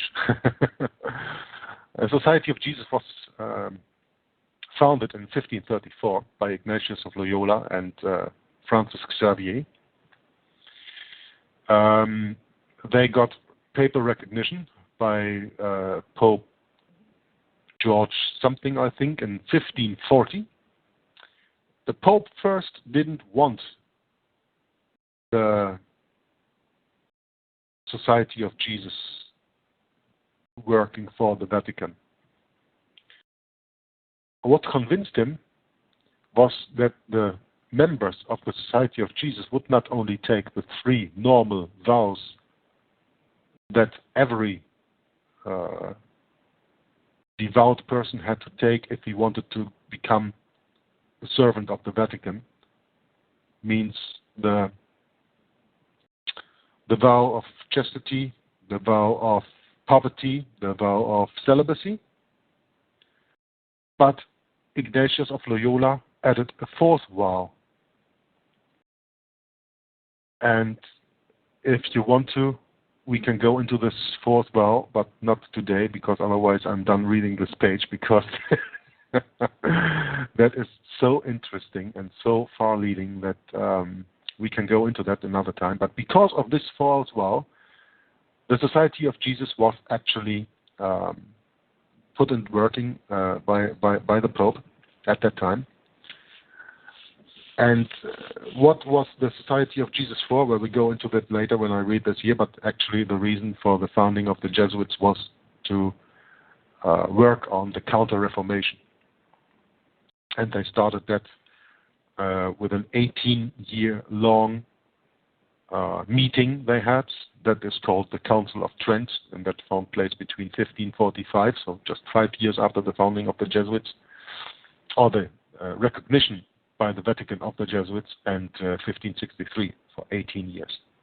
But we will go into that somewhere else. But, you know, between that time, 1540, when the Jesuits were officially working for the Vatican, and 1773, they have been banned from a lot of countries, like even the Roman Catholic Church has been banned from a lot of countries. Because the Jesuits mingled into the education, into the government, into what the kings were saying, and then they took over. They were responsible for wars. They were responsible for for Inquisition. They were responsible for revolutions. And at that time, when some people found out, they banned the Jesuits from the countries. That led to 1773, when the Pope, by a papal bull, I think, that was a papal bull, banned the Jesuits from the Roman Catholic Church in completion, totally, said they are never to be restored again. So they went underground, something their predecessors, the Templars, already did also, already in the 14th century, because don't believe that the Templars in 1307 were dissolved. They just went underground. And they resurfaced on May 1st, 1776, with the work of a German called Adam Weishaupt, who was professor at canon law, professor for canon law at the University of Ingolstadt in Germany, in Bavaria. Because their suppression in 1773 and the fake death of the Jesuit general at that time, Ricci, I don't know his first name by now. Lorenzo Ricci, thank you, Michael, yeah, who faked his death. They resurfaced from May 1st, 1776, as under the cover of the Illuminati, which was just another front organization for them to keep on. And that helped him to infiltrate the Vatican that fast and that deep that in 1814 they took over the complete control of the Vatican, because when you read the papers, we can go into that another time if you like. We can go into that when the Pope reinstalled the Jesuit order in the Vatican. Why would he do that if some 30 years before he just said they are never to be come again, or 40 years before that, they are never to come again? Well, they just needed their time to take over the Vatican totally. And since then, the Vatican is completely under their control, and all these other organizations that I just mentioned here. So I'm going to continue reading on this page here. Continuing. It is also important to note that the Jesuit-controlled Vatican is since 1929 being cast and accepted as a sovereign microstate called Vatican City, with its own 1. Head of State and Cabinet, the Holy See, which consists of the papal non-hereditary monarchy and the Curia. 2. Central Bank, which is the Vatican Bank. 3. Jurisdiction rules, canon law, admiralty law. Oh, we could go deep into that. 4. Some 147 international agreements, diplomatic treaties, which were formerly called concordats, or Lateran treaties, which grant the Vatican special national privileges. 5. Large radial underground network of secret archives, estimated at 84 kilometers of shelving space, and a large collection of ancient artworks in the Vatican museums. And 6. Universal Inquisition Office, headed by the American William Levada since 2000, an Italian police force, and a Swiss military guard consisting of only Catholic single males with Swiss citizenship and Swiss military training. Okay, coming back to Switzerland, coming back to a country that was founded by the Knights Templars in 1291, or after the last crusade of 1291. I don't know the exact year. Look it up. Can't know anything by heart. It's about that time. Switzerland was founded by the Templars. So why, in the name, are the Swiss the guardians of the Pope? Interesting question. Okay, continue reading. Furthermore, note that the Jesuit order, the Catholic clergy, and the military order of Malta, and many of the other papal and royal military orders, have an extremely patriarchal culture. This type of rigid social structure is one of the main aspects of fascistic groups. The Jesuits have no women.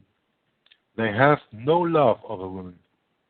Because to have a wife, to have a woman, means you have an allegiance to your wife and family, and you cannot obey the general.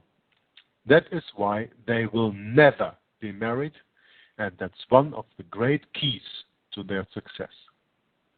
This is a quote of Eric John Phelps, author of the book Vatican Assassins, that goes very deep into, most and for all, the assassination of John F. Kennedy. That's why the undertitle of the book Vatican Assassins is Wounded in the House of My Friends. I think when you get the real book, it's about 1,800 pages with a lot of pictures, and it's very well researched, but you have to be very careful when you follow Eric John Phelps' teachings, because he is teaching futurism, preterism, and he is covering up the real founding background of 1776 means of the foundation of the United States of America. Excuse me, I have to take a little drink. So, but the information in this book is absolutely valuable. Nothing wrong with that, but for the rest, be careful. Continuing. Today, the Jesuit order has about 19,000 members. I don't know from what time that this is, but I think 19,000 is much more that we have actually at this day. This article is probably some years old. Of the about 13,500 priests, some have taken the fourth vow, secret oath, in which killing a heretic is not considered a crime. The ranks of Jesuits are thinning, from 36,000 members at the order's zenith in the mid-1960s to 26,000 in 1983, 23,000 in 1995. The Jesuits are geographically organized by 91 provinces, which each belong to one of 10 assistancies around the world.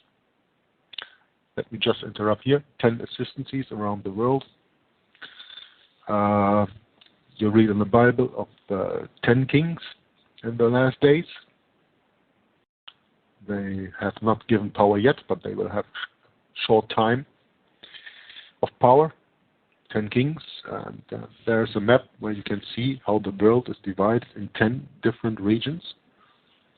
And I guess that these 10 regions will be the places for the 10 kings, and these are the 10 assistancies of the Jesuits for the moment. At least in my thought of train, that makes sense. But, you know, we can always go deeper into that study. So it says here 23,000 Jesuits in 1995. We are now 2014, almost 2015. I think that the number of Jesuits would have increased lately instead of decreased. There are also a lot of Jesuits coming out in the open right now that they are Jesuits and that they love to be Jesuits. And just for your information, if you're not aware of this, the Vice President of the United States of America at this moment, Biden, has 2 Jesuit degrees. One of them comes from Fordham Jesuit University, and the second I don't know by heart. Obama has a Jesuit degree from Notre Dame. And there are videos on the internet you can find of his inauguration where he is being presented with the alumni. Alumni is one of the ranks that you have within the structure of the Jesuits, like coadjutor, also people like Alex Jones, who is a coadjutor of the Society of Jesus, but I'm not going deeper into this. I'm just going to keep on reading. And the continuation goes now about the Military Order of Malta, or you have to take the real name of the military order. It's SMOM, the Supreme Military Order of Malta, or Superior Military Order of Malta. It's more known as the SMOM. That has about 12,500 members, excluding volunteers. And Opus Dei has about 26,000 celibate members, excluding volunteers. And actually, in a way, you can also call them to the Jesuits, because they all have the same goal, I mean, okay, a Knight of Malta is not a Jesuit, but a Knight of Malta is controlled by the Jesuits and controls, again, like, for example, in Hollywood, all the Jews they put out there who are so-called the bad guys of Hollywood, they are all controlled by Knights of Malta in the background. And these Knights of Malta are controlled by the Jesuits behind them. So who runs Hollywood? The Jews? No, the Jews don't run anything. It's papal knighthoods because we are living in the time of the Gentiles. We are not living in the time of the Jews. Read your Bible and you will know that. The Vatican Jesuit Masonic crusades up to our present time show their criminal full-spectrum dominance. Doctrine is effectuated all over the world by war, genocide and depopulation. Recent examples, Canadian natives genocide between 1880 and 1984. The Vatican managed Serbian genocide during World War II, with an ongoing U.S. court case, and the ongoing Shia Muslim genocide in Iraq with over 1,217,892 deaths. Political subversions, economic slavery, poor quality nutrition, health care and housing, government propaganda via education, media, science, and religion, suppression of sovereignty, consciousness, and spirituality. Well, I mean, just these 6 points that I've just read, they go so back into the stuff that we did in our earlier broadcasts. Think of the 10 Commandments of Alice Bailey with the UN. Education, media, the outlets they said they would use for social engineering, for brainwashing, economic slavery. What is that? We are all put in school and put in jobs to go into the hamster wheel to achieve nothing in our life if we don't sell out to Rome, if we don't sell out to Satan. We will just go into the hamster wheel day by day, do our work, and at the end of the day pay our taxes, think that we are free because we don't see the bars, because they put a lot of entertainment right before us to take our attention away from the things that really count. Poor quality nutrition. Think about, in the United States of America, you can't get a soybean that is not GMO. You cannot get corn that is not GMO. And this genetically modified organisms, what GMO stands for, genetically modified, are proven, of course, not when you read the books of Monsanto or whatever, but when you have a look at real serious studies. For example, in rats, in a third generation, to cause absolute infertility. So no reproduction is possible anymore. So rats have 3 generations, probably within a few months. With people, that's a little bit longer, but 3 generations is about 100 years. Think about that. What's Monsanto into? Monsanto has as goal to be the monopolistic world supplier of nutrition. When we are there, they say what we can eat, what we can drink. The privatization of the water that's going on all over the world. The pollution of the water that's going on in the United States of America with the fracking. They do, with the drilling, There are places in the United States when you turn the crane of water in your house and you hold a lighter to that, it starts to burn because there's coming gas out of it. Because of all the chemicals and all the things they dump in the ground when fracking, when extracting gas, natural gas and oil from the ground that wouldn't otherwise come out or would take much more effort, much more money, and that can be. Can't spend money to make money. They don't want that. They want to spend nothing and make a lot of money. That's what they do at any cost. They don't care for the environment. I guess they don't have any children. Or they know where to live and feed otherwise, but we, the normal public, they don't care for. Poor quality nutrition, healthcare, well, you got Obamacare, housing, how many homeless people you have in the United States, economic slavery, isn't it about 50 million Americans that are on food stamps? Think about it. That's every sixth person that you see. Suppression of sovereignty, consciousness, and spirituality. Well, that you can do very well via the media. The suppression of consciousness and spirituality. Put human rights in front. Me, me, me, me, me, me, me. That's exactly what Satan says. I will exalt myself above the Most High. I will sit in the congregation of the North. He put himself there where God is. And that's exactly what they do too.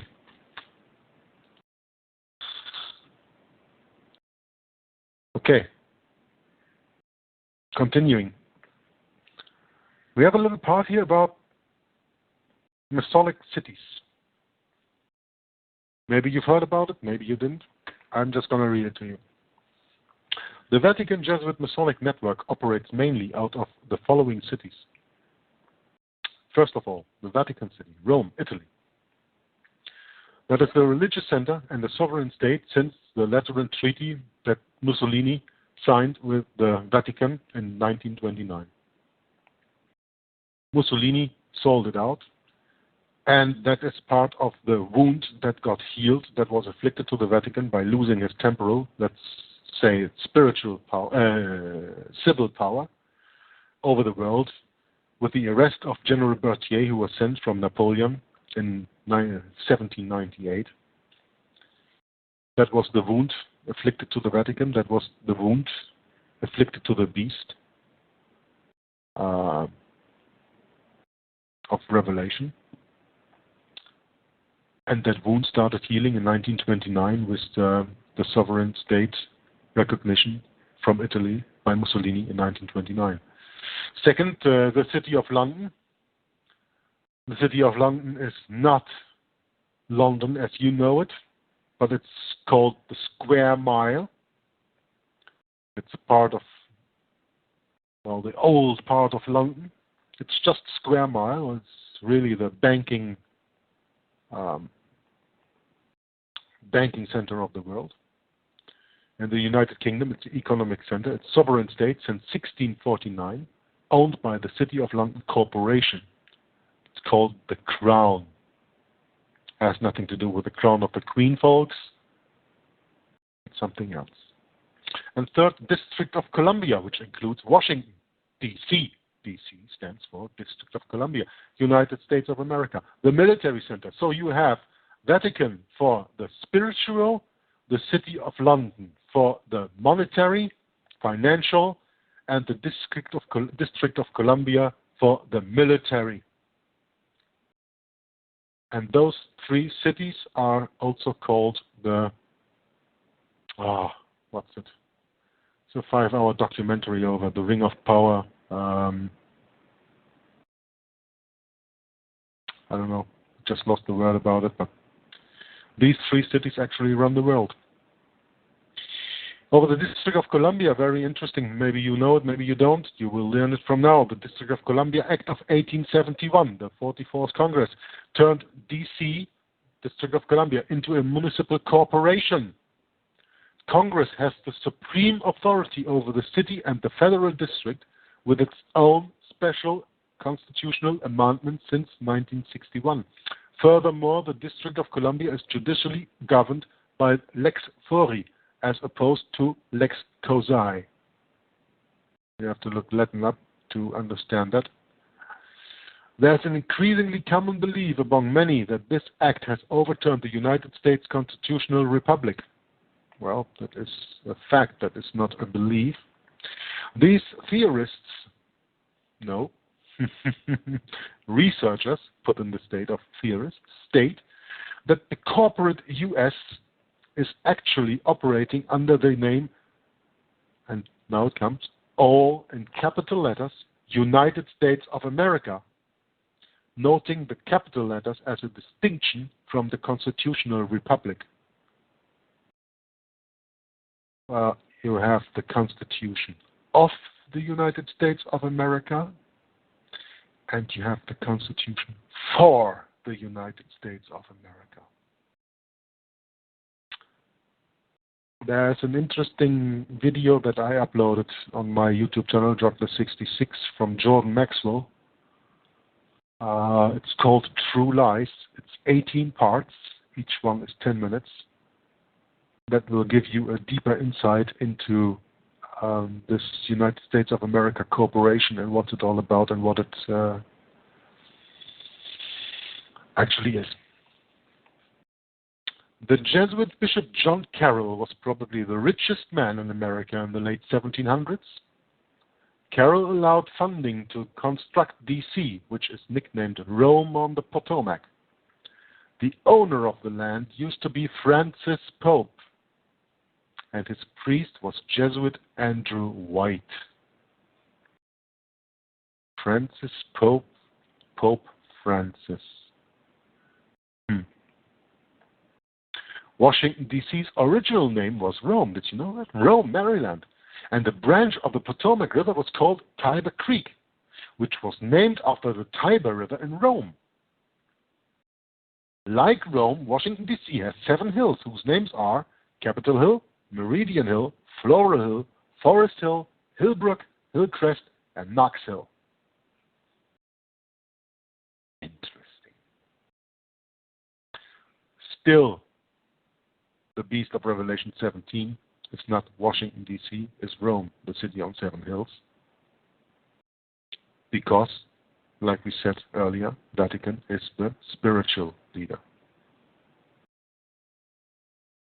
But interesting to see that the mirror, the second beast of Revelation 13, the capital, has also 7 hills. Was nicknamed Rome on the Potomac, and that the Potomac River was called Tiber Creek. You can't make things like this up. Other Masonic elements in this city: Jesuit Georgetown University, the Masonic street layout and monuments, and the 2008 World Conference of Masonic Grand Lodges. Let me just add something into here. Other Masonic elements in the city.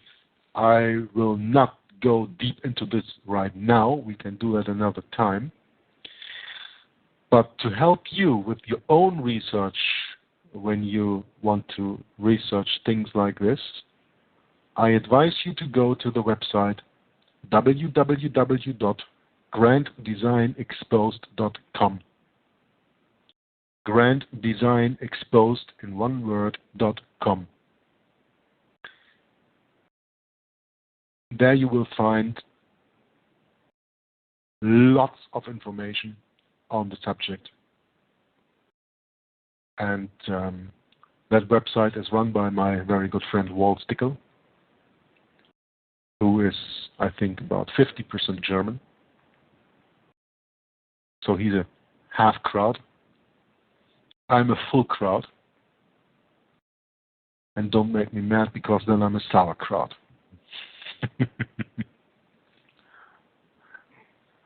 That's very nutritious cabbage, by the way. Sauerkraut. Okay, other important cities: Geneva, New York, Brussels. Well, that's 30 kilometers from where I live. Paris. Paris, actually, is the second Rome. The various microstates: Luxembourg, Strasbourg, Moscow, Hong Kong. All aristocratic, Masonic, corporate political networks.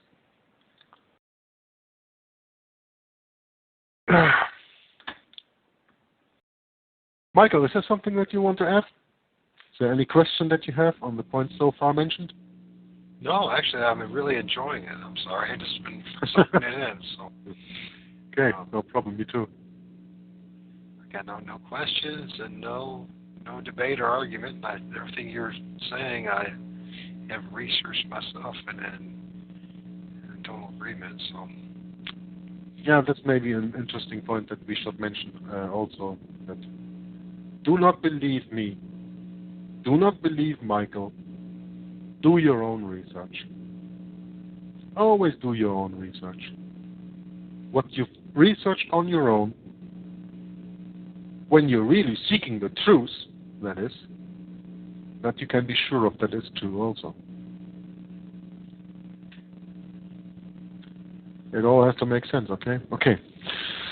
I'm going on. Jesuit operations is the next point that is on the agenda. In general, it can be said that the Jesuits are mainly involved in miseducation.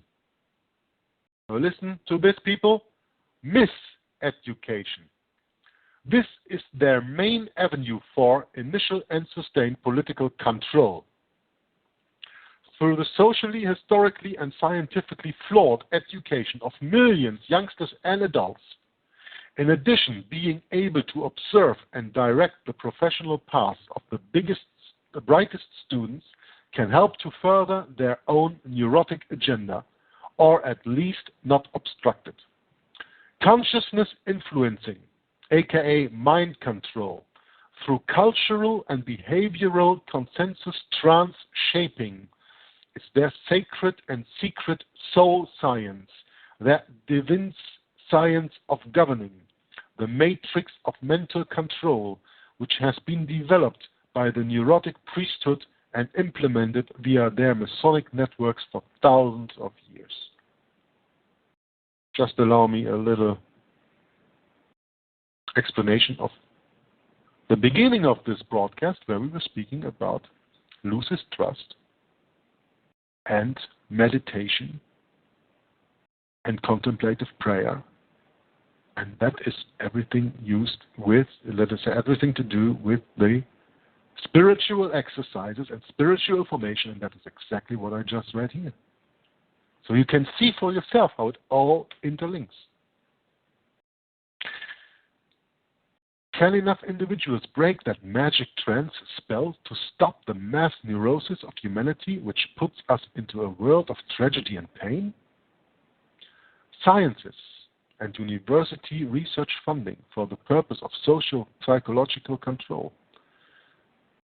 Subjects: politics, civics, law, military science, sociology, media, healthcare, psychiatry, Romanized history, astronomy, pseudo-philosophy, about culture, science, civics, ethics, morality, and religion.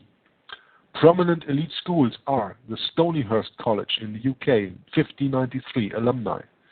Georgetown University in the United States of America, 1634, 1789, alumni. 1634 was the beginning of the Georgetown School. 1789 was the founding of the university. Fordham University, United States, 1841, alumni.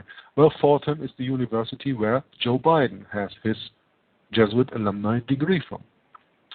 Fairfield University, also in the United States, 1942, from alumni.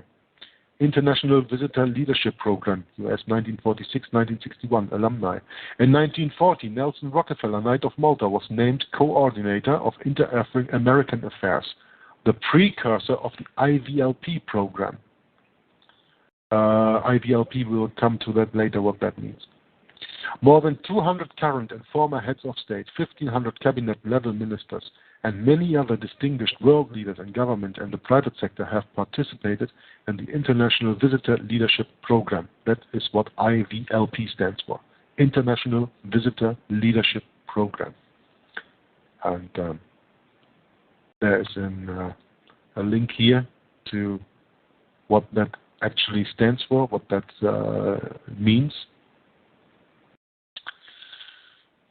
But the problem is that that link doesn't exist anymore.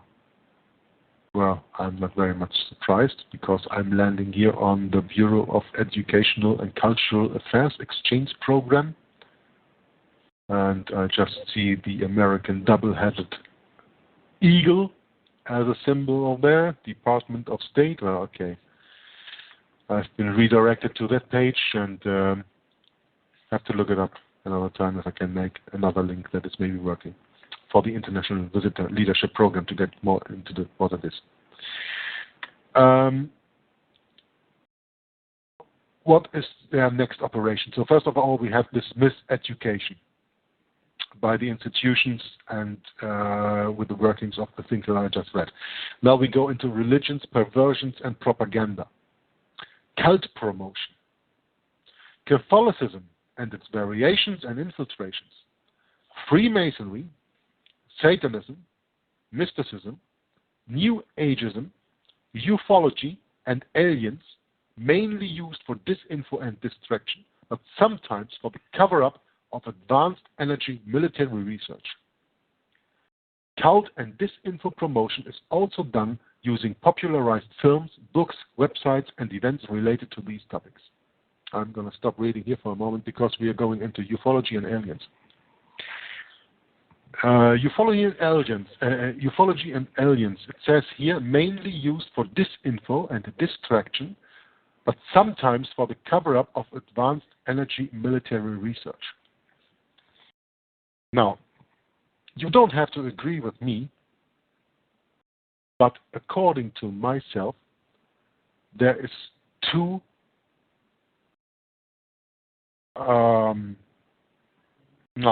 there are two ways how to explain UFOs and the things that we sometimes see. You know, when you look on YouTube, there are thousands of videos of unknown flying objects, lights. Even in mainstream television, it was like in I think it was 1950 something, with these lights hovering over the White House that went worldwide. This UFO there. So according to me, that is my opinion. I say that, my opinion. There is two kinds of aliens. There is what is said here, the advanced military research, knowledge that is hidden from us, that goes back to the time of the Third Reich in Germany, where they also already had anti-gravity engines and flying discs. And then with Operation Paperclip and these things, a lot of this technology came over to the United States of America. And 2 years after World War II ended in 1947, you had the Roswell incident. And that was, of course, to see how would people react if something with aliens really happened after that program that ran on the radio in the 1930s about this invasion from Mars from H.G. Wells. I'm not going into that right now. You can do your own research in that point. So this is one part, what aliens are. They are just hidden human technology. On the other hand, you have Satan, Lucifer, who was cast on the earth, and together with him a third of the angels of heaven. These angels are now bad angels, fallen angels, or you could call them demons. They can shapeshift, they can take any form they want, they can be lights, they can be ships, they can be persons, they can be animals, they can be a tree, they can be anything you want, or anything they want. And I am convinced that there is absolutely no extraterrestrial life in this universe except from the life that God created on this earth. You can agree or you can disagree. I don't care. That's my point of view. But of course there are these angels, these demons, that can be lights, that can be anything that we see here. And they are working together with the cabal, with some people, through possession, through control. They have an agenda, and to me it is no coincidence that in 1986, I think Ronald Reagan did that speech and said, what would happen if we were faced with an alien threat? What would humanity do? And when you go into other research, you go into Bill Cooper, he speaks of a meeting that took place in, if I'm not mistaken, 1917 in Japan, where there was the question raised that humanity should try, or that the leaders of the humans should try to convince humanity of an extraterrestrial threat, to combine them. Because what's their goal? Their goal is one world government, one world religion, one world economy, one world altogether. How can you get all the people together when you make them fear something? Okay, that's why you are put constantly in fear. Like now with this Ebola virus, that's another hoax. People, when you listen to this and you are afraid of Ebola, don't be. There's a very easy remedy for that. That is colloidal silver, nanosilver. Look that up. Even when you Google it right now, there's already an organization that came out with it that is 100% proven working. And if all these chemical antibiotics are not working anymore, colloidal silver is. And I can assure you that I have even personal experience with me and even my mother, where it's proven, where doctors couldn't help, colloidal silver did help. So with this fear-mongering that I do, and they try to get the people all together. And my point of view of aliens, okay, is there are no aliens, there is no extraterrestrial life, like we know it here on the Earth, like they want to tell there's people on Mars, there's people on Venus, there's people in Pleiades, or I don't know, wherever. No, that's, to my opinion, not true. There's only hidden, advanced military research, military objects, and there are fallen angels disguising as aliens. Okay, continuing. That was the point, cult promotion. Then we have also Catholic ecumenism through the Mennonite World Conference in 1925 in Switzerland, the World Jewish Congress in 1936 in Switzerland, the World Council of Churches in 1937 with 340 churches, the Lutheran World Federation, 1947, with 140 churches. The Conference of European Churches in 1959, with 125 churches meetings. World Alliance of Reformed Churches, 1970, with 214 churches, and the World Methodist Council of 1881. So that's religious perversions and propaganda. And the next point is political and judicial meddling. What are the tactics? Well, the first tactic is something you've probably heard about. It's called Hegelian dialectic. What is that, in short? You have thesis. Opposed to that, you have antithesis. And when you merge them together, you have synthesis. Hegelian dialectic, deception politics, by creating, infiltrating, controlling multiple sides to further their own agenda. Thesis plus antithesis gets synthesis. Some examples. You just had elections in the United States of America, today or yesterday, huh? Right? Oh, and the Republicans grew strong. Why? Because people are not very satisfied with the politics of Obama. Democrat. So they say, probably the Republicans going to do better. They forgot all about George Bush, I guess. Listen, left versus right political dogma. Democrats versus Republicans. Liberals versus conservatives. Labor versus Tory, etc. This is the political duopoly trap, when the voting outcome can only swing into two main directions. Any emerging of true political opposition is deflected and extinguished by temporary controlled opposition spin-offs from the main parties and the media blackouts and or smear campaigns.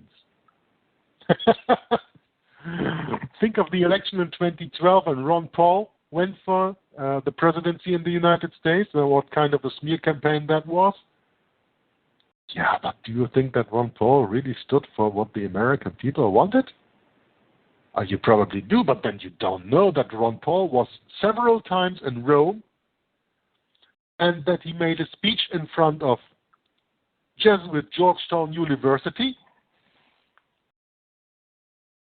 and that he is a member of the Birch Society and the Jason Society and I don't know what society all, and that he is a Mason and that he is just controlled opposition. Left-right political dogma, you know. Think of a bird. A bird's got two wings and a body and a head. The right wing is the Republicans. The left wing is the Democrats. Those are just the wings of the same bird. But what determines the direction the bird's flying? The right wing, the left wing, or the head of the bird? What do you think? When you push your fist into a wall, what does that? Your fist or your brain? Well, if you can't figure this out, you should probably go home and do something else than listening to this broadcast, because then you are so Coca-Cola Zero dumbed down that you don't get it anymore. I don't mean to offend anybody, but if you think that your fist thinks for you, well, that's an expression of speech, but actually it's the brain. So, left, right, political dogma, wings of the same bird, it's the head that sets the direction, right? Next point, the present focus of many media corporations on Muslim terror threats.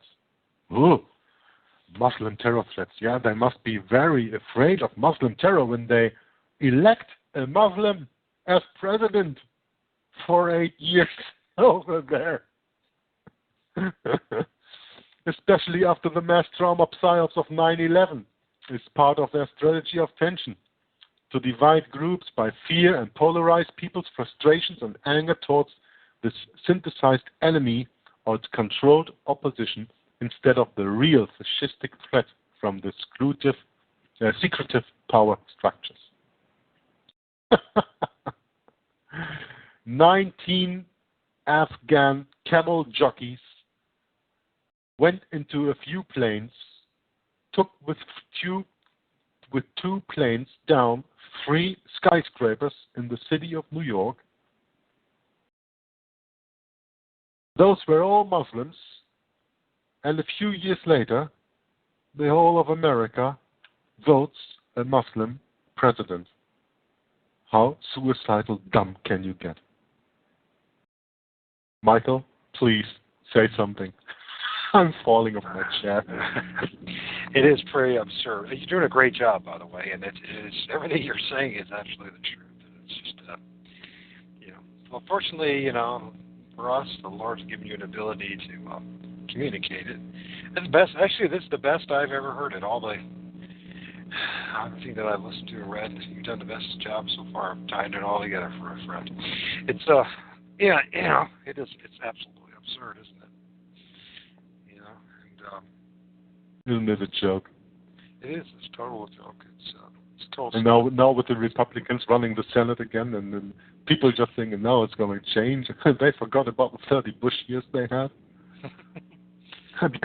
because when Reagan was on, who was behind him? Who was the puppet master behind Reagan? George Bush Sr. And after Reagan came George Bush himself. Then came Clinton, who was Jesuit educated at Georgetown University. Knights Malta. Oh, I'm getting so funny. And then after him came alcoholic Bush Jr., the guy who was more stoned and drunk in the time of office than anything else. He couldn't even hold a book up when he read to children in school.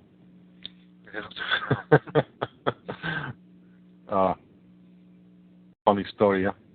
I wonder how much... That book was about the story of a goat.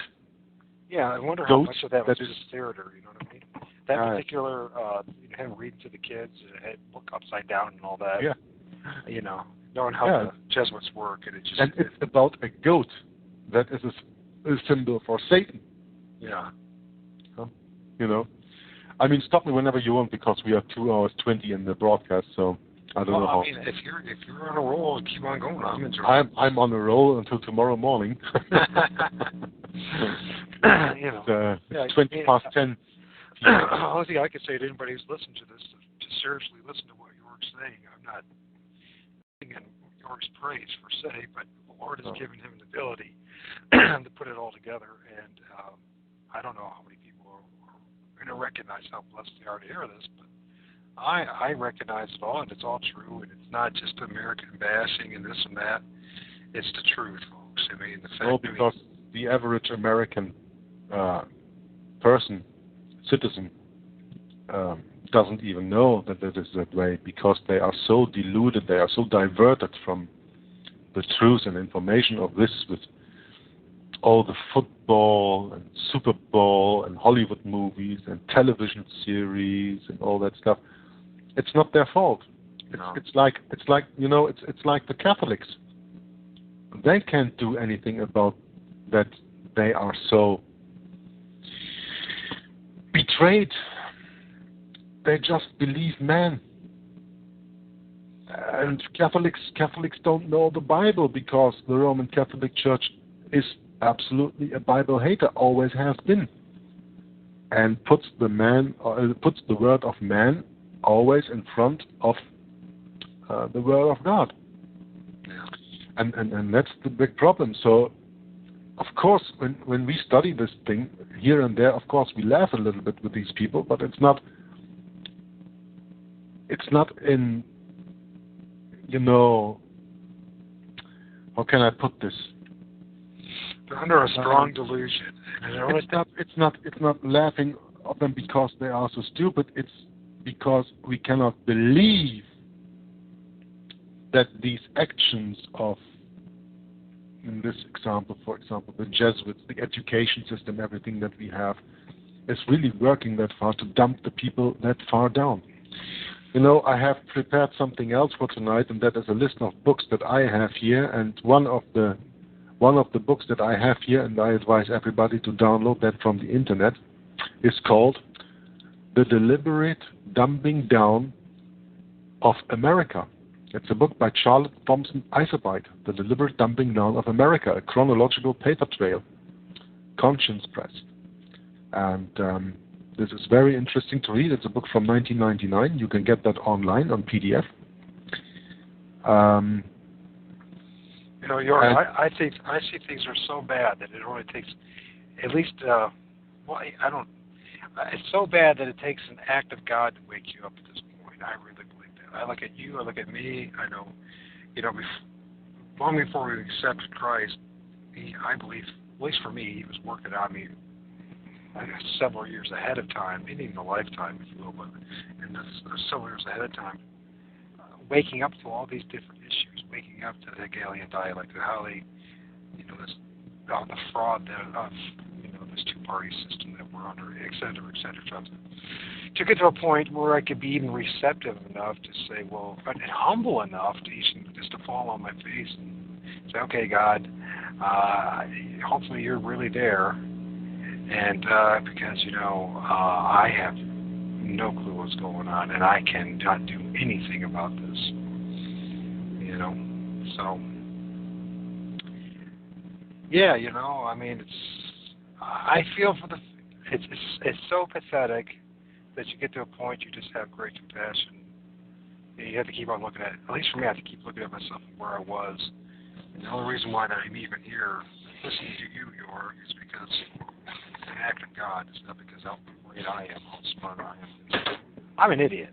No, it's Michael. It's like I said in the beginning. This broadcast is not about me. This broadcast is not about you. This broadcast is about Jesus. It's for Jesus that we do that, because when we are reading this stuff, because we are interested in this, I can't help it. I'm interested in this. I'm not interested in all the stuff they put out in this material world. I am interested in the spiritual kind of life. I am interested in what's behind it. I'm interested in finding the truth and to search the truth. And I can only say that once you've tasted the truth, you never want to go back. You want more of it, and I am at that moment that I want more of it, and I want to share it with as many people as possible. And a broadcast like this, like my YouTube channel also, helps to get the truth out to the people. And it is like always it was in the history of mankind. The people who tell the truth are not very much loved in this world, and I don't care if you love me or if you hate me. Just try to listen and think for yourself and make sense of it. Because it all didn't make sense to me in the beginning. That's why I was a heretic. I mean, an atheist, a non-believer in God, non-believer in Jesus Christ. Because it didn't make sense to me.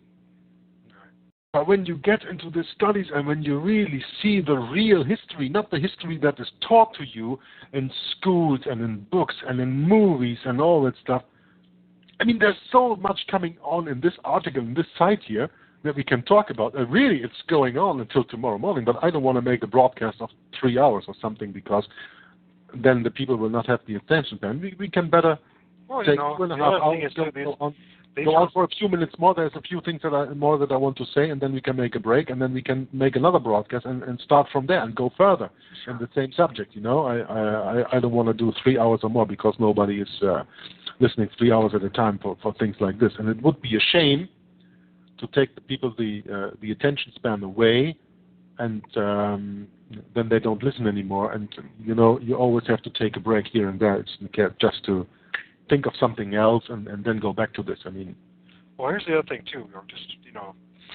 These are recorded episodes, and a person can listen to them over and over again, and at any time stop it, pause it, go back to it. So, as far as time goes, it's more of a relevance of the people who are on the call now than it is about the majority that will be listening to in the future. So that is my own observation how the show works. We might have by 2, 3, 5, maybe half dozen people listening to the show when it's live, but if it's multiplied that by 10, that's what the actual people are going to be listening to it in the future. You know what I mean? At least so far. You know what I mean? I don't know what it's going to be like a year from now, but. So. All right, let's stop this useless conversation then. I will just go on reading, and thank you very much, Shadow Girl, for giving us the support, and you have no problem listening. I love it. Thank you very much, and I will continue. We also had someone from New York as well, and I believe it was the same person that I met earlier in the show earlier today. So. I thought New York has left. Well, I don't care. Yeah, they can always come back. That's the thing when I say New York. It's like, yeah, that's right. You know what I mean? And hopefully they come back and listen more and more and more. Because basically, folks, if you haven't figured, for anybody who listens to this hasn't figured it out, you're offering in this couple hours. I don't know. It's a wealth of information. And you're going to find in the long run that somebody like Jorg, who spent all this time prior to you researching all this stuff, is now putting it down in a form that's the format that is for a couple hours. You could take, 6 months to find out, or a year to find out what Jorg has been sharing with you.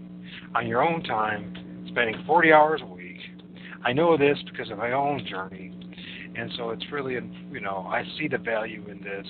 I know the truth in what Jorg was saying because I've done the research, enough of it, and I won't say how because I was so great, so wonderful. I really believe that the Lord forced me to do this, so that at some point I could get to this, get to the point of being part of this, and serve Him. So, and with that, I'll shut up and I'll let you go back, Jorg. Okay. I'm going to continue about the political and judicial meddling that the Jesuits do. We have had already 2 points. That was the left-right political dogma, Hegelian dialectic, and some examples. We have had now the left-right political dogma. We have had the present focus on many media corporations on the Muslim terror threats. And now we go to the third example, that is the artificial global food price crisis versus the centralization of food management structures. Examples: Codex Alimentarius, UN agenda, genetically modified food controversies, such as the resistance to correct labeling and nutrition reductions, compared to natural whole foods. There is an interesting video that I have uploaded on my second YouTube channel, Jorg as well, on this info from Anne Bressington. Look it up. That deals about Codex Alimentarius Agenda 21. And the fourth point, non-aligned movement promoted as a force against the United Nations, misleading people to casuistry. Masonic insider promotion, infiltration, bribing, threats, and assassinations. If the Catholic missions, the Jesuit miseducation, and socio-political infiltration strategies do not work in a society, a covert and later an overt war by proxy is created to achieve their neurotic goals. See also the social perversions point below. So that's something we will go to. The next tactics they use, using the many concordats that have been signed with sovereign nations to give the Vatican institution special privileges. Just before I keep on reading here about this concordat, there's maybe one concordat that you are not very much aware of, but I as a German am. And that is that within half a year after Hitler took power in 1933 in Germany and formed the Third Reich and his Nazi dictatorship, the German government signed a concordat with von Papen, who was the power behind Adolf Hitler. Von Papen was a Knight of Malta. And he went to the Vatican and signed a concordat with the Vatican with, what's the name again? He became later Pope Pius XI, or Pope Pius XII, sorry, Pope Pius XII. I forgot his name right now. It's on the top of my tongue. I forgot. They signed a concordat with Germany because Hitler, of course, was Catholic, something people often do not know. And even though it is told to us Germans that after the so-called Allies freed us from the National Socialist dictatorship at the end of the Second World War, Germany had been denazified, the Concordat, the Third Reich signed with the Vatican, is still in power today.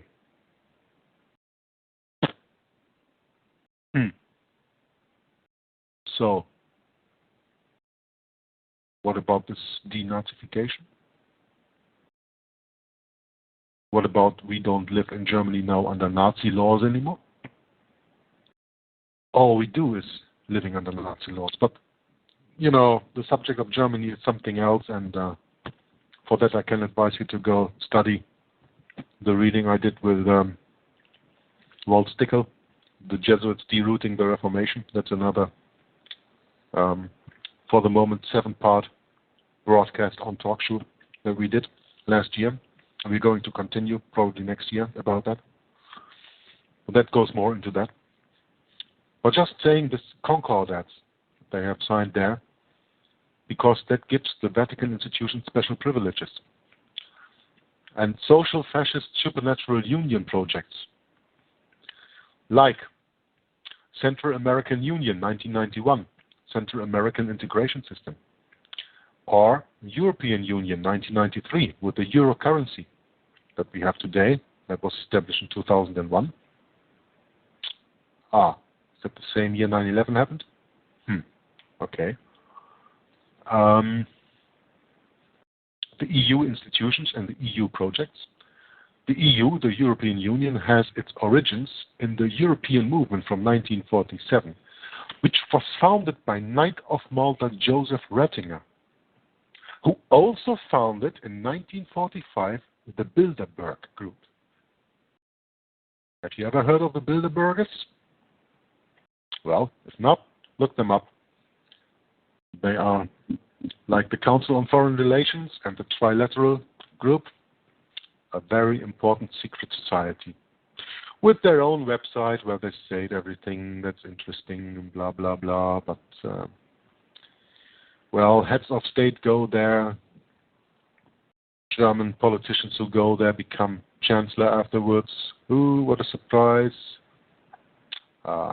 Obama and Hillary, the witch Clinton, were at the Bilderberg meeting in 2008. Interesting.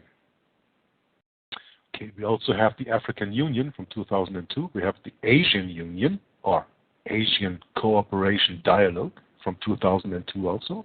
In 2003 proposed the Pacific Union, then proposed in 2004 and signed in 2008 the South American Union.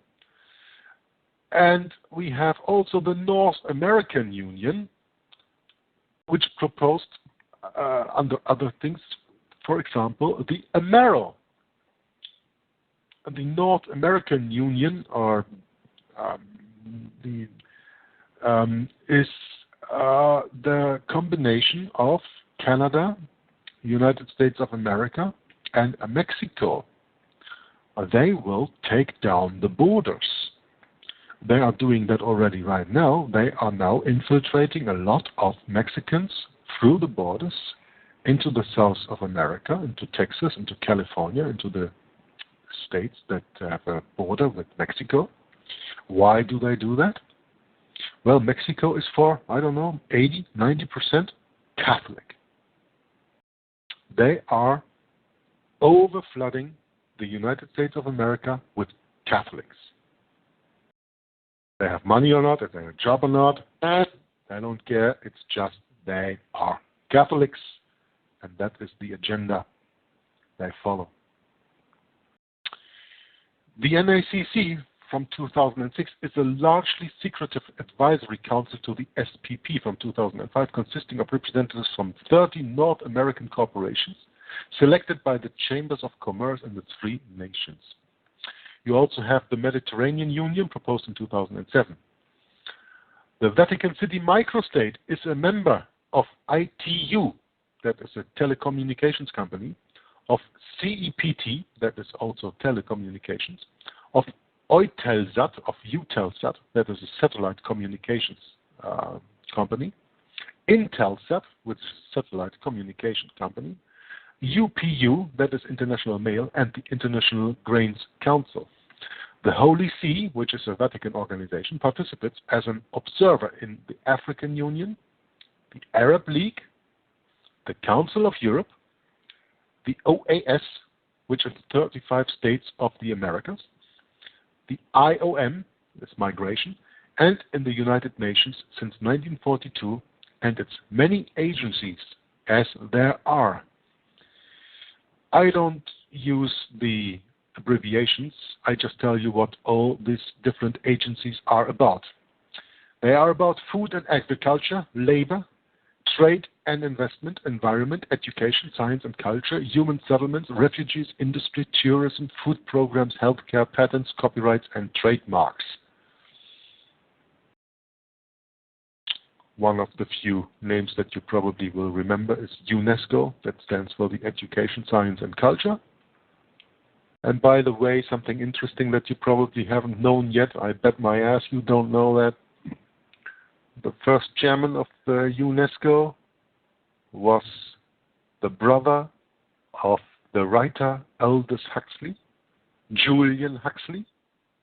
Aldous Huxley wrote in the 1930s the book Brave New World.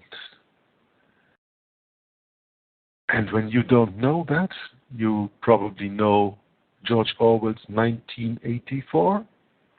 That is written in 1948. What a coincidence. That is just a change of numbers. And Aldous Huxley wrote Brave New World, where there are people living in the future. People are made in a factory, not conceived by sex anymore. Sex is forbidden. They are all on a drug called soma to put them in constant place of trance, and people are put in different classes, working classes and all that stuff. And I got to know by an interview I listened to from Alan Watt, who has a website that is called Cutting Through the Matrix. He disclosed in one of his broadcasts that Aldous Huxley, not far away from his death in the 1960s, somewhere in an interview, said, "The book that I have written was not fiction. It was the actual plans of the people who run this world." And his brother, Julian, was the first chairman of the UNESCO, which is in the UN responsible for education, science, and culture. Oh, think about that.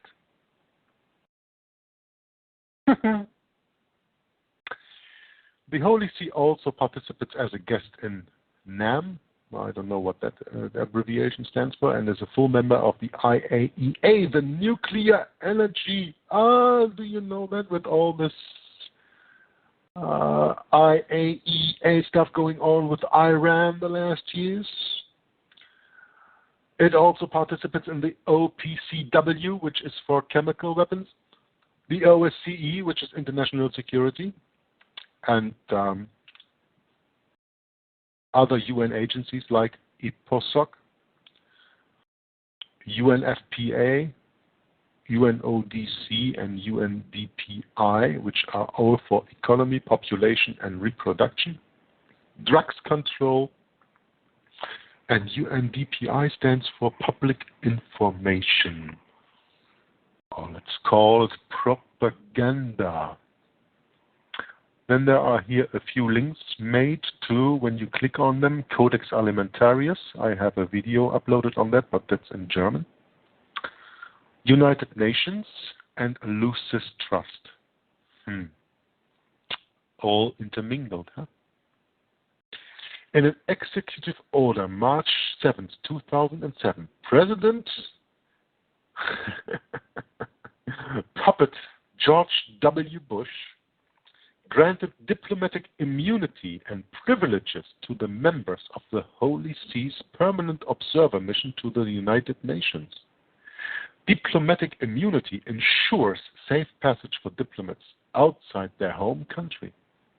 They are not subject to lawsuits or prosecution under the laws of the host country. So, like every other diplomat, they are immune and they can do whatever they want, and there is no law in America that can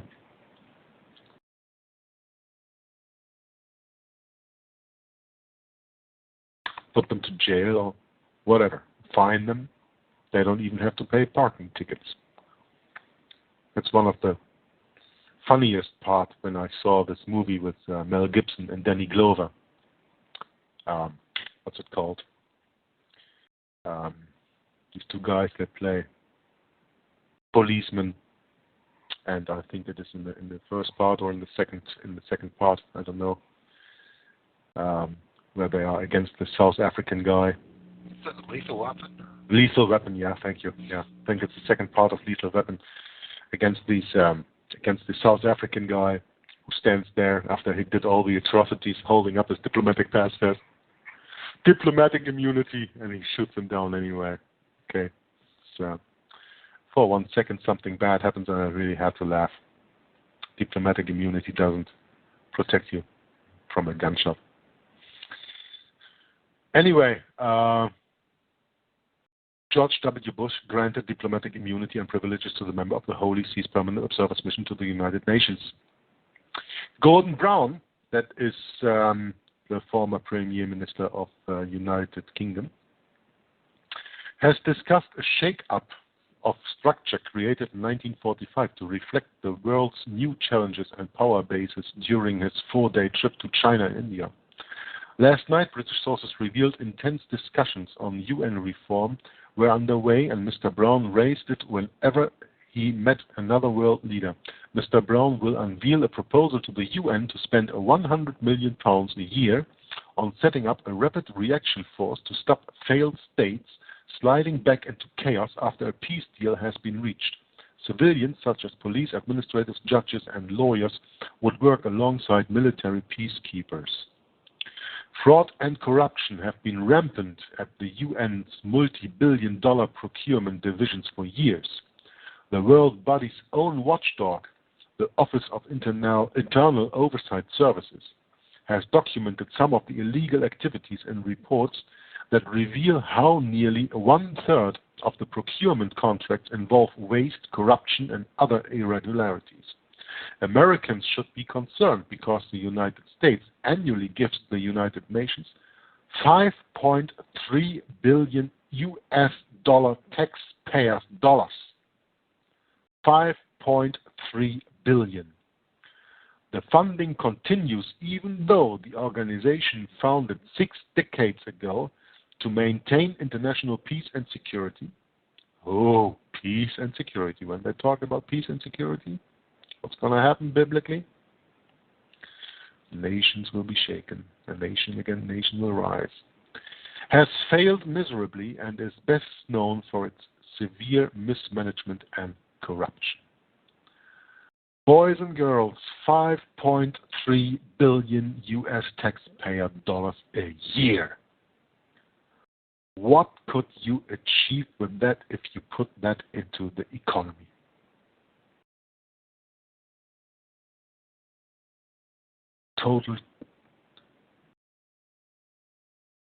Totally opposed to what's happening right now. You could really make something of the economy, but you know, they will never do that because they are not interested in building up the economy of the United States. All they want is to bring down the middle class. And why do they want that? Well, because we are talking about the New World Order. And the New World Order is nothing else than the Old World Order. And the Old World Order was the time when the Pope of Rome had civil and spiritual authority over all the nations in the, at that time, known world. Every king, every president, well, there were no presidents at that time, there were only kings and princes and emperors, was under the yoke of Rome. And then came the Reformation. And the Reformation freed man from the yoke of Rome and gave us liberty, conscience, liberty of conscience. And that is very, very important. And it also gave us the middle class. Because before there was no middle class. There's a book written by J.A. Wiley called Rome and Civil Liberty. And on page 13 to 16 he writes, God alone is Lord of the conscience. That was the truth that set Europe free. Referring to the Reformation at that time. Based on the Bible and the Bible alone.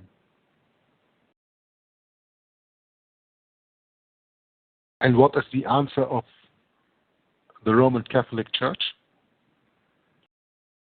When you read the Catholic Encyclopedia, volume 12, page 496. By the way, this is not from the document I'm reading. This is something, that's other knowledge. Quote, the supremacy of the Bible as source of faith is unhistorical, illogical, fatal to the virtue of faith, and destructive of unity. It is unhistorical. End of quote. So there you see how the Catholic doctrine is just exactly opposite of the Protestant doctrine, the Protestant ideas. No? But it's not a matter of what is true that counts, but a matter of what is perceived to be true. That, by the way, is coming from Henry Kissinger, who is a Knight of Malta and High Freemason. But before I slip away here, I'm going to read on about social perversions. Oh, that sounds interesting. I think we covered a little bit like that. So with already the 10 Commandments of the Devil of Alice Bailey's points of the UN we were talking about. Fascism ideology. By the way, in the words of the Jesuits, their own, fascism is the ideology that comes closest to their ideas. Fascism ideology, inquisitions, communism, labor Zionism, Nazism, socialism, and centrally planned capitalism focus on fear propaganda, conformity, surveillance, and repression. How does that sound any familiar when you look around in the world that we live in today? Fear propaganda? Conformity? You have to love all the gay people. You have to love all the lesbian people. You have to love all the pedophiles too, I guess. Otherwise, you are not politically correct. Surveillance and repression? Surveillance? Wasn't there something going on with the so-called NSA? And surveillance of cell phones, emails, and all that stuff? I think that when you open your eyes, you really see where all that stuff comes from, right?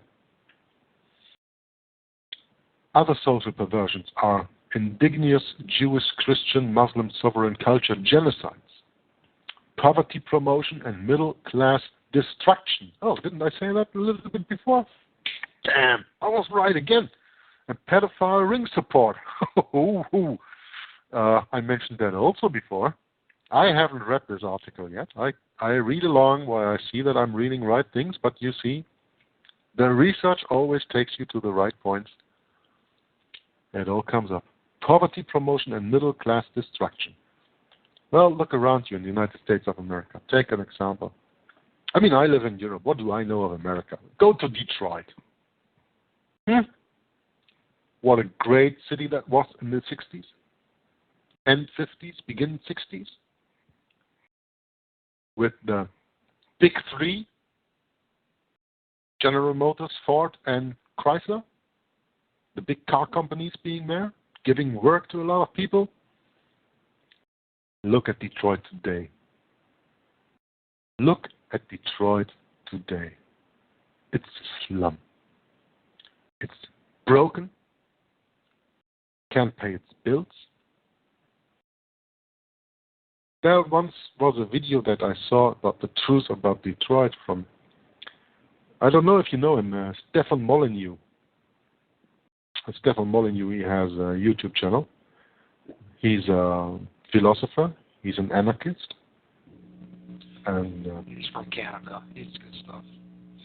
I don't know if he's from Canada. I do. I listen to a lot of. There was a period about 3 months where I listened to a ton of his stuff. So. Well, I was sub to his YouTube channel for years, a year or two or whatever. I saw a lot of videos of him, and he made one of the videos of the truth about Detroit. When you look up in his uploads, you search for that one. That is really, really worth the while watching. Then you will understand what happened to that city.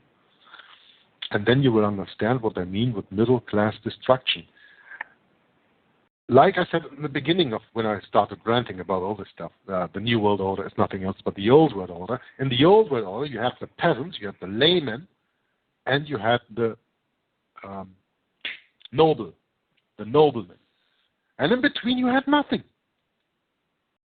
There was no middle class. There was the lay people, and there was the noblemen, and nothing else. And that freedom that came, that building of the middle class, that came with the Reformation. And that made people free. And that is something, of course, they do, the middle class destruction. They have to destroy the middle class to have only the elite and the sheep. Or the lemmings.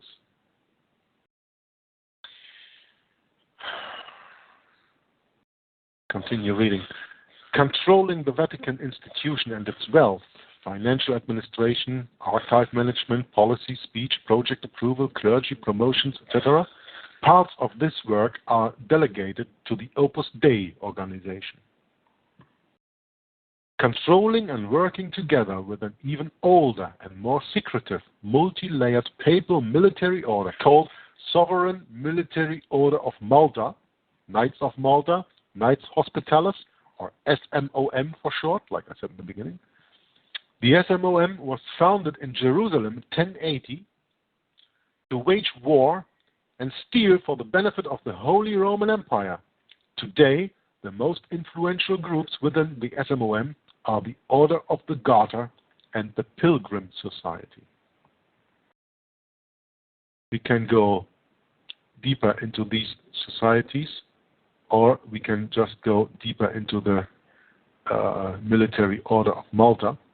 But I see that this is a quite long point, and I want to say that I want to bring the broadcast here to a finish, and we will continue next broadcast with the Military Order of Malta, operations, how they are built together, who are the members out there, who is all in there, and there's a lot to tell about. And well, I think this is something for our next broadcast.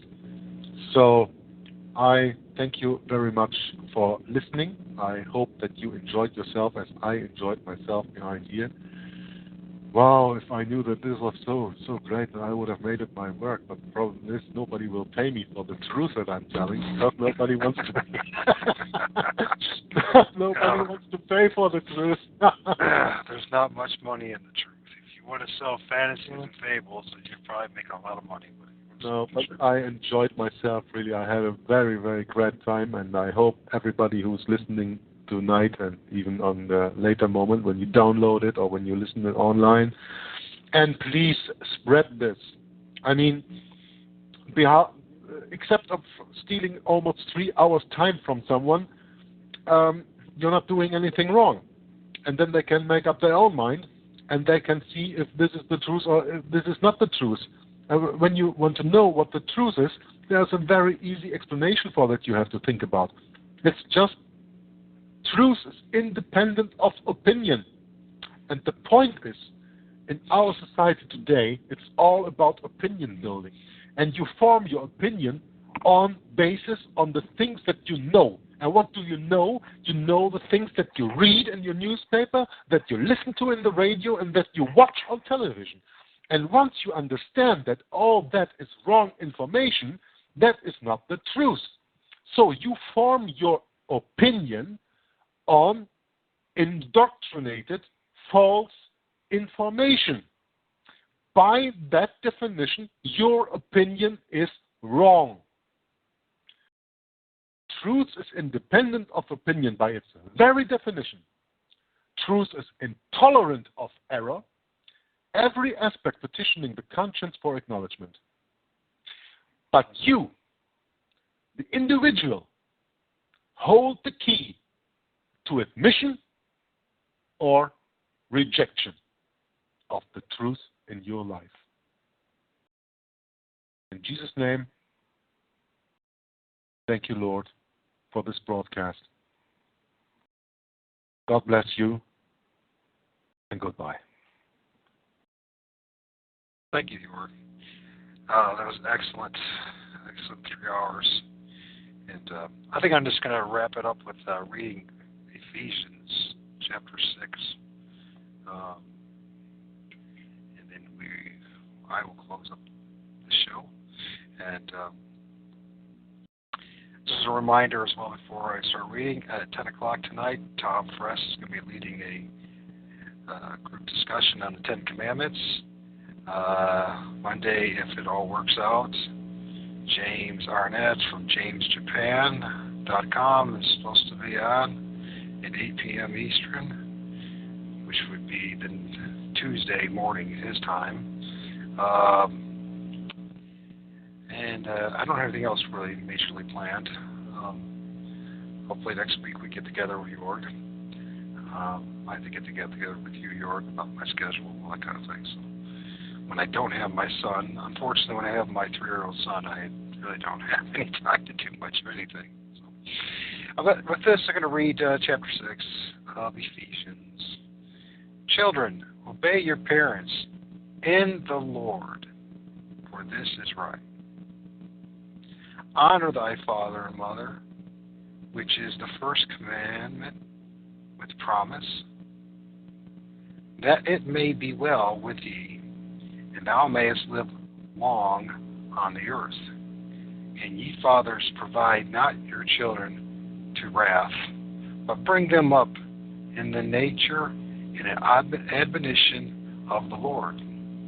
Servants, obey them that are your masters according to the flesh, with fear and trembling and singleness in your heart, as unto Christ, not with eye service as men pleasers, but as servants of Christ, doing the will of God from the heart, with good will doing service as to the Lord and not to man, knowing that whatsoever good thing any man doeth, the same shall he receive of the Lord, whether he be bond or free. And ye masters, do the same thing unto them, forbearing threatening, knowing that your master also is in heaven, neither is there respect of persons with him. Finally, my brethren, be strong in the Lord and in the power of his might, and put the whole armor of God, that ye may be able to stand against the wiles of the devil. For we wrestle not against flesh and blood, but against principalities, against powers, against rulers of the darkness of this world, against spiritual wickedness in high places. Wherefore, take unto you the whole armor of God, that ye may be able to withstand in the evil day, having done all to stand.